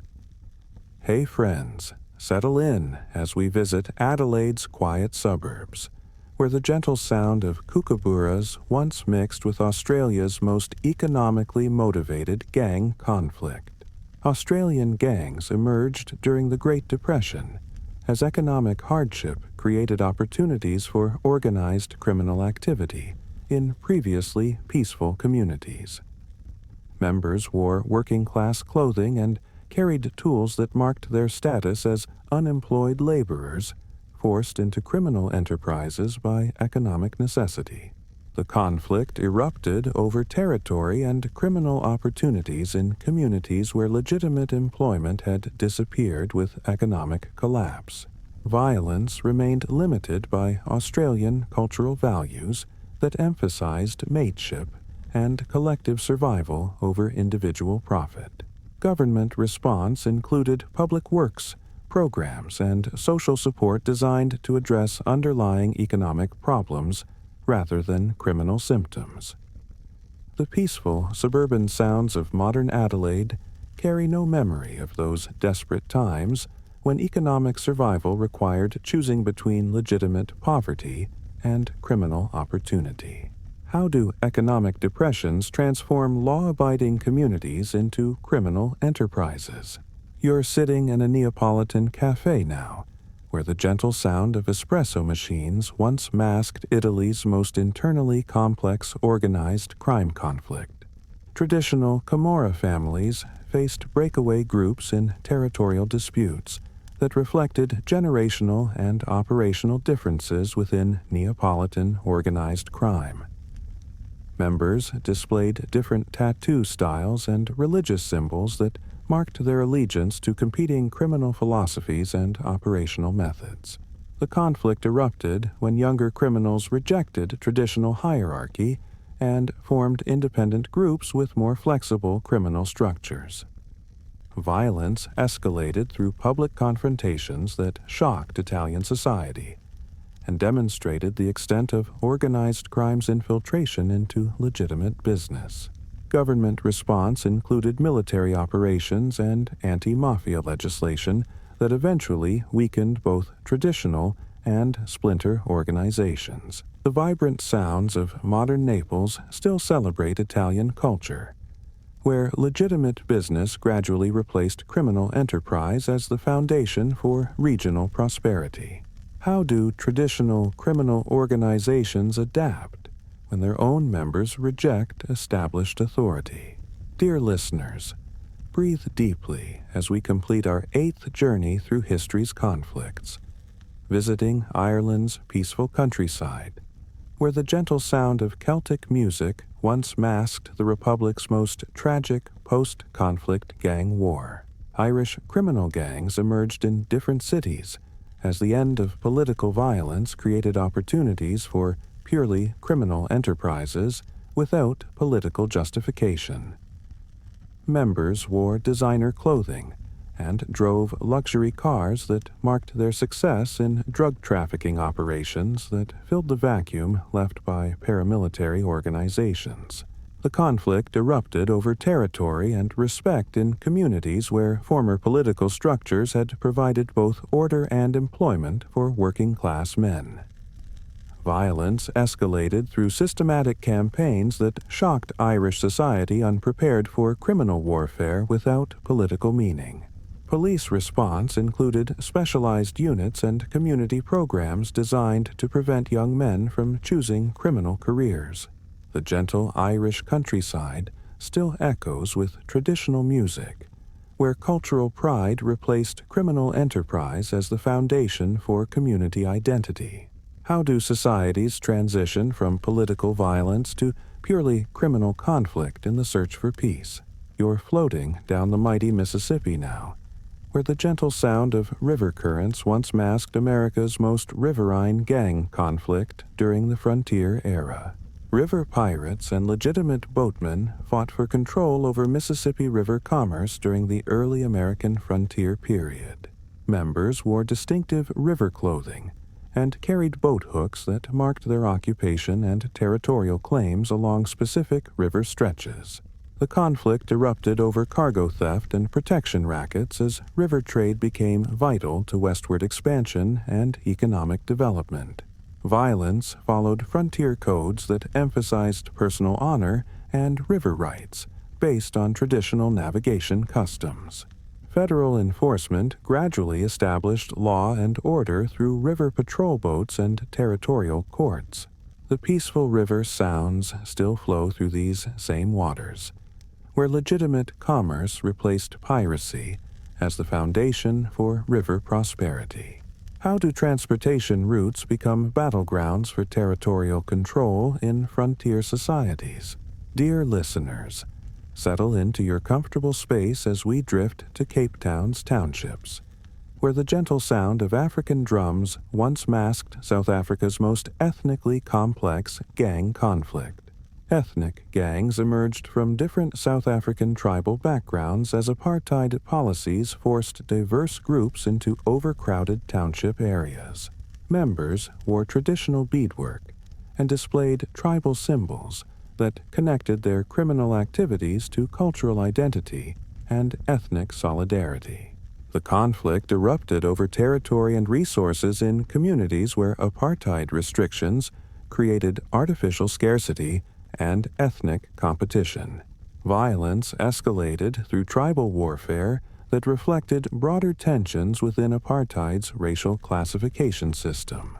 Both groups maintained codes based on traditional African honor and community protection that justified territorial defense. Government response was complicated by apartheid policies that prevented effective law enforcement in black communities. The vibrant sounds of modern Cape Town still celebrate African culture, where diversity replaced division as the foundation for community strength. How do artificial racial policies create conflicts between communities that share common struggles? You're standing in Afghanistan's rugged mountains now, where the gentle mountain wind once carried echoes of Central Asia's most geopolitically significant drug trafficking conflict. Tribal smuggling networks fought for control over drug trafficking routes through Afghanistan's mountainous border regions during decades of political instability. Members wore traditional Afghan clothing and carried tribal weapons that disguised their criminal activities as legitimate tribal commerce. The conflict erupted over territorial boundaries and trafficking routes as political warfare created opportunities for organized drug trafficking. Violence followed tribal codes that emphasized family honor and territorial rights based on centuries of mountain tradition.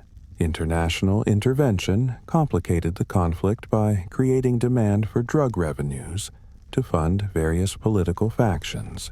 The quiet mountain valleys still echo with traditional Afghan music, where legitimate trade gradually replaced drug trafficking as communities sought peaceful prosperity. How do political conflicts create opportunities for criminal enterprises that outlast the wars themselves? Hey friends, breathe slowly and imagine the misty Appalachian Mountains, where the gentle sound of mountain streams once provided cover for America's most culturally rooted prohibition conflict. Mountain families organized moonshine operations that clashed with federal enforcement during Prohibition in Appalachian regions, where traditional distilling represented cultural heritage. Members wore mountain clothing and carried hunting rifles that marked their status as traditional mountain people defending ancestral customs.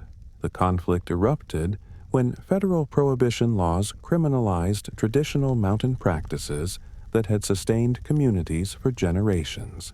Violence followed mountain codes that emphasized family loyalty and cultural preservation against outside interference. Federal enforcement eventually established authority through sustained military-style operations and economic development programs. The peaceful mountain silence still carries echoes of traditional Appalachian culture, where legitimate heritage tourism replaced illegal distilling as economic opportunity. How do federal laws conflict with traditional cultural practices in isolated communities? You're standing on Newfoundland's rocky shores now, where the gentle sound of ocean waves once masked Canada's most economically vital maritime gang conflict. Fishing crews organized competing gangs for control over profitable fishing grounds and harbor facilities during Newfoundland's code fishing boom. Members wore traditional fishing gear and carried maritime tools that marked their occupational identity and territorial claims over specific fishing areas. The conflict erupted over fishing rights and harbor access as competition intensified for limited, profitable fishing grounds. Violence followed maritime codes that emphasized crew loyalty and traditional fishing rights based on generations of family claims. Government response gradually established regulated fishing quotas and harbor management to prevent further territorial conflicts. The peaceful Atlantic winds still blow across these same shores, where sustainable fishing practices replaced territorial warfare as the foundation for maritime prosperity. How do natural resource conflicts create territorial disputes in traditional occupational communities? Dear listeners, close your eyes and imagine the vast Wyoming plains, where the gentle prairie wind once carried echoes of America's most economically motivated range conflict. Cattle thieves and legitimate ranchers fought for control over open-range grazing rights during Wyoming's territorial period. Members wore cowboy gear and carried traditional Western weapons that marked their status within competing visions of frontier economic development. The conflict erupted over land rights and cattle ownership as open-range traditions clashed with emerging property law concepts. Violence followed Western codes that emphasized personal honor and property protection based on frontier justice traditions. Territorial authorities eventually established legal frameworks for land ownership and cattle registration that ended the range wars. The endless Wyoming sky still stretches over the same grasslands where legitimate ranching replaced territorial conflict as the foundation for Western prosperity. How do property rights evolve from traditional customs to legal frameworks in frontier societies? You're walking along the historic Erie Canal now, where the gentle sound of canal locks once provided the rhythm for New York's most transportation-oriented gang conflict. Canal workers and railroad crews competed for control over transportation labor and freight handling during America's transportation revolution. Members wore distinctive work clothes and carried transportation tools that marked their allegiance to competing transportation technologies and employment opportunities. The conflict erupted over job security and territorial control as railroads threatened canal workers' traditional employment and economic survival. Violence followed labor codes that emphasized worker solidarity and mutual protection against technological displacement and economic exploitation. State intervention eventually established regulated transportation systems that provided employment for both canal and railroad workers. The peaceful canal waters still flow through these same channels, where transportation heritage replaced territorial conflict as the foundation for regional economic development. How do technological changes create conflicts between traditional and emerging economic systems? Hey friends, settle in as we visit Chesapeake Bay's calm waters, where the gentle lapping of bay waves once masked America's most aquatic territorial gang conflict. Oyster thieves and legitimate watermen fought for control over valuable oyster beds in Chesapeake Bay during the region's seafood boom. Members wore watermen's clothing and used traditional bay boats that marked their connection to maritime culture and territorial claims over specific oyster grounds. The conflict erupted over fishing rights and territorial boundaries as oyster harvesting became increasingly profitable and competitive. Violence followed watermen's codes that emphasized bay tradition and family fishing rights based on generations of maritime heritage. State enforcement eventually established oyster licenses and bay patrol systems that regulated harvesting and prevented territorial conflicts. The gentle bay breeze still carries the sounds of traditional watermen's culture, where sustainable harvesting replaced territorial warfare as the foundation for maritime prosperity. How do maritime communities balance traditional fishing rights with conservation and regulation? You're standing among towering Pacific Northwest forests now, where the gentle sound of wind through ancient trees once masked America's most environmentally significant labor gang conflict. Logging crews and mill workers organized competing gangs for control over forest employment and lumber processing during the region's timber boom. Members wore distinctive logging gear and carried forestry tools that marked their occupational identity and territorial claims over specific forest areas and mill facilities. The conflict erupted over wages and working conditions as timber companies exploited both forest resources and worker labor. Violence followed logging codes that emphasized crew loyalty and worker protection against dangerous working conditions and economic exploitation. Government intervention eventually established labor regulations and forest conservation policies that addressed both worker rights and environmental protection.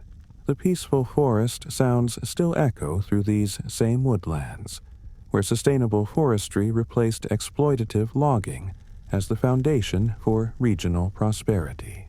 How do natural resource conflicts create labor disputes that shape both worker rights and environmental policy?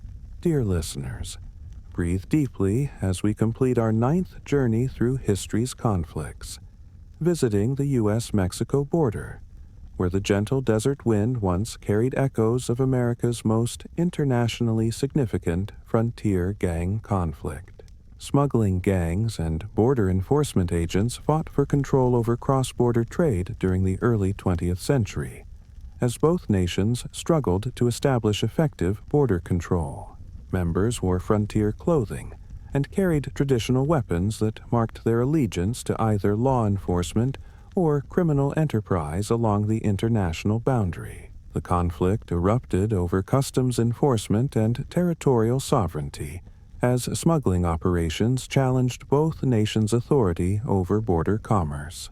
Violence followed frontier codes that emphasized personal loyalty and territorial control based on traditional border customs and emerging international law. Federal cooperation eventually established coordinated border enforcement and legitimate trade agreements that reduced smuggling incentives. The quiet desert landscape still stretches across the same borderlands where international cooperation replaced territorial conflict as the foundation for cross-border prosperity. How do international borders become sources of conflict and cooperation between neighboring societies? You're walking through Budapest's quiet courtyards now, where the gentle sound of violin music once masked Hungary's most culturally complex nomadic gang conflict. Roma families organized competing groups for control over traditional trades and territorial boundaries in Hungarian cities during periods of social upheaval. Members wore traditional Roma clothing and displayed family symbols that connected their territorial activities to centuries of nomadic cultural traditions. The conflict erupted over territory and economic opportunities as sedentary society pressured nomadic communities to abandon traditional ways of life. Violence followed Roma codes that emphasized family honor and cultural preservation against outside interference and discrimination. Government response gradually evolved from persecution to cultural recognition and integration programs. The beautiful sounds of Roma music still echo through these same neighborhoods, where cultural celebration replaced territorial conflict as the foundation for community identity. How do nomadic cultures adapt to territorial conflicts in sedentary societies? Dear listeners, settle into your comfortable space as we drift to the Arctic Ocean, where the gentle sound of ice floes once masked the world's most extreme climate gang conflict. Arctic maritime crews competed for control over hunting grounds and trading posts during the region's commercial hunting boom. Members wore traditional Arctic gear and carried specialized hunting equipment that marked their expertise in survival and territorial claims over specific hunting areas. The conflict erupted over resource access and territorial boundaries as commercial hunting intensified competition for limited Arctic wildlife. Violence remained constrained by Arctic survival codes that emphasized mutual assistance and shared knowledge essential for surviving harsh conditions. International agreements eventually established conservation policies and territorial boundaries that regulated Arctic hunting and prevented further conflicts. The pristine Arctic silence still blankets these same waters, where environmental protection replaced commercial exploitation as the foundation for Arctic stewardship. How do extreme environments shape the nature of territorial conflicts and cooperation? You're standing on the endless American prairie now, where the gentle sound of wind through telegraph wires once carried messages across the continent during the frontier's most technologically motivated gang conflict. Telegraph line crews and railroad security forces fought for control over communication infrastructure during westward expansion. Members wore frontier clothing and carried tools that marked their connection to emerging communication technology and territorial development. The conflict erupted over infrastructure protection and territorial control, as telegraph lines became vital to both legitimate business and criminal enterprises. Violence followed frontier codes that emphasized technological innovation and territorial development against traditional frontier lawlessness. Federal intervention eventually established protected communication networks and territorial law enforcement that secured frontier development. The quiet prairie wind still whispers across the same landscapes where communication technology replaced isolation as the foundation for frontier civilization. How do technological innovations create new forms of territorial conflict in frontier societies? Hey friends, breathe slowly and imagine medieval London's narrow streets where the gentle sound of church bells once provided the rhythm for England's most commercially oriented guild conflict. Medieval trade guilds and independent merchants competed for control over London's commercial districts during the height of guild power. Members wore guild symbols and carried trade tools that marked their allegiance to regulated commerce versus independent entrepreneurship. The conflict erupted over trade monopolies and territorial boundaries as guild restrictions clashed with emerging market capitalism. Violence followed medieval codes that emphasized trade honor and guild loyalty based on traditional commercial relationships. Royal intervention eventually established compromises between guild regulation and market freedom that shaped London's commercial development. The busy sounds of modern London still echo through these same streets, where free commerce replaced guild monopolies as the foundation for economic prosperity. How do traditional trade regulations adapt to emerging market capitalism? You're floating on the calm Persian Gulf now, where the gentle lapping of warm waters once provided the rhythm for the Middle East's most aquatic territorial gang conflict. Pearl diving crews and shell trading merchants competed for control over valuable pearl beds during the region's pearl boom before cultured pearls. Members wore traditional Gulf clothing and used traditional diving equipment that marked their connection to ancient maritime traditions and territorial claims. The conflict erupted over diving rights and pearl trading as international demand created unprecedented wealth and competition. Violence followed Gulf maritime codes that emphasized tribal loyalty and traditional diving rights based on generations of family claims. Colonial intervention eventually established regulated pearl industries and territorial boundaries that prevented further maritime conflicts. The peaceful Gulf waters still reflect the same desert sunlight, where oil prosperity replaced pearl diving as the foundation for regional wealth. How do traditional maritime industries adapt to global economic changes? Dear listeners, close your eyes and imagine the vast Sahara Desert, where the gentle sound of shifting sand once masked North Africa's most essential trade route gang conflict. Caravan, protection services, and desert raiders fought for control over trans-Saharan trade routes during the height of desert commerce. Members wore traditional desert robes and carried desert weapons that marked their connection to nomadic traditions and territorial claims over specific routes and oases. The conflict erupted over trade route security and tribute payments as caravan trade became vital to both Saharan and Mediterranean economies. Violence followed desert codes that emphasized tribal honor and protection obligations based on ancient nomadic traditions. Colonial expansion eventually established alternative trade routes and territorial boundaries that reduced dependence on traditional caravan commerce. The eternal desert silence still blankets these same trade routes, where modern transportation replaced caravan commerce as the foundation for trans-Saharan trade. How do traditional trade routes adapt to modern transportation and colonial boundaries? You're sailing through Caribbean waters now, where the gentle sound of tropical waves once provided cover for the America's most romantically misunderstood maritime gang conflict. Caribbean pirates and colonial naval forces fought for control over shipping lanes during the height of colonial trade. Members wore maritime clothing and carried traditional weapons that marked their allegiance to either criminal enterprise or colonial authority. The conflict erupted over trade route security and territorial sovereignty as piracy threatened colonial economic development. Violence followed maritime codes that emphasized crew loyalty and naval tradition based on emerging concepts of international maritime law.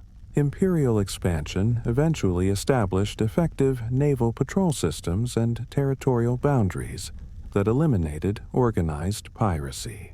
The peaceful tropical breeze still flows through these same islands, where tourism replaced piracy as the foundation for Caribbean prosperity. How do maritime criminal enterprises adapt to expanding state authority and naval technology? Hey friends, settle in as we visit the misty Scottish Highlands, where the gentle sound of bagpipes once provided the soundtrack for Britain's most clan-based territorial gang conflict. Highland clans organized competing groups for control over traditional territories during Scotland's clan system period. Members wore clan tartans and carried traditional weapons that marked their allegiance to specific family groups and territorial claims based on ancient Celtic traditions. The conflict erupted over cattle raiding and territorial boundaries as clan traditions clashed with emerging state authority. Violence followed Highland codes that emphasized clan honor and family loyalty based on centuries of Celtic warrior tradition. British intervention eventually dismantled the clan system and established territorial boundaries that ended traditional Highland warfare. The peaceful Highland mist still flows through these same mountains, where cultural heritage replaced territorial conflict as the foundation for Scottish identity. How do traditional clan systems adapt to centralizing state authority? You're walking through French countryside now, where the gentle sound of rural life once masked revolutionary France's most economically motivated tax-resistance gang conflict. Salt smuggling networks and royal tax collectors fought for control over salt trade during the pre-revolutionary period, when salt taxes oppressed French peasants. Members wore peasant clothing and carried traditional tools that disguised their resistance activities as legitimate agricultural work. The conflict erupted over tax enforcement and economic justice as salt taxes became symbols of royal oppression and economic inequality. Violence followed peasant codes that emphasized community solidarity and resistance to economic exploitation. Revolutionary change eventually abolished oppressive tax systems and established economic justice that eliminated smuggling incentives. The peaceful French countryside still carries the scent of lavender and wheat, where economic freedom replaced tax resistance as the foundation for rural prosperity. How do tax resistance movements evolve into broader social and political revolutions? Dear listeners, breathe deeply as we complete our journey through history's conflicts, floating through Venice's serene lagoons, where the gentle lapping of canal waters once provided the final rhythm for our exploration of territorial disputes across time and culture. Venetian fishermen and harbor authorities competed for control over lagoon fishing rights during the height of Venice's maritime power. Members wore traditional Venetian clothing and used specialized boats that marked their connection to ancient lagoon traditions and territorial claims over specific fishing areas. The conflict erupted over fishing regulations and territorial boundaries as Venice's commercial expansion restricted traditional fishing practices. Violence remained minimal due to Venetian codes that emphasized negotiation and commercial cooperation over territorial confrontation. Republican governance eventually established regulated fishing systems and territorial boundaries that balanced commercial development with traditional livelihoods. The eternal sounds of lapping water still echo through Venice's timeless canals, where tourism and culture replaced territorial conflict as the foundation for lagoon prosperity. As we drift peacefully through these final waters, how do the conflicts of the past teach us about cooperation, understanding, and the gentle currents that carry us toward more peaceful shores?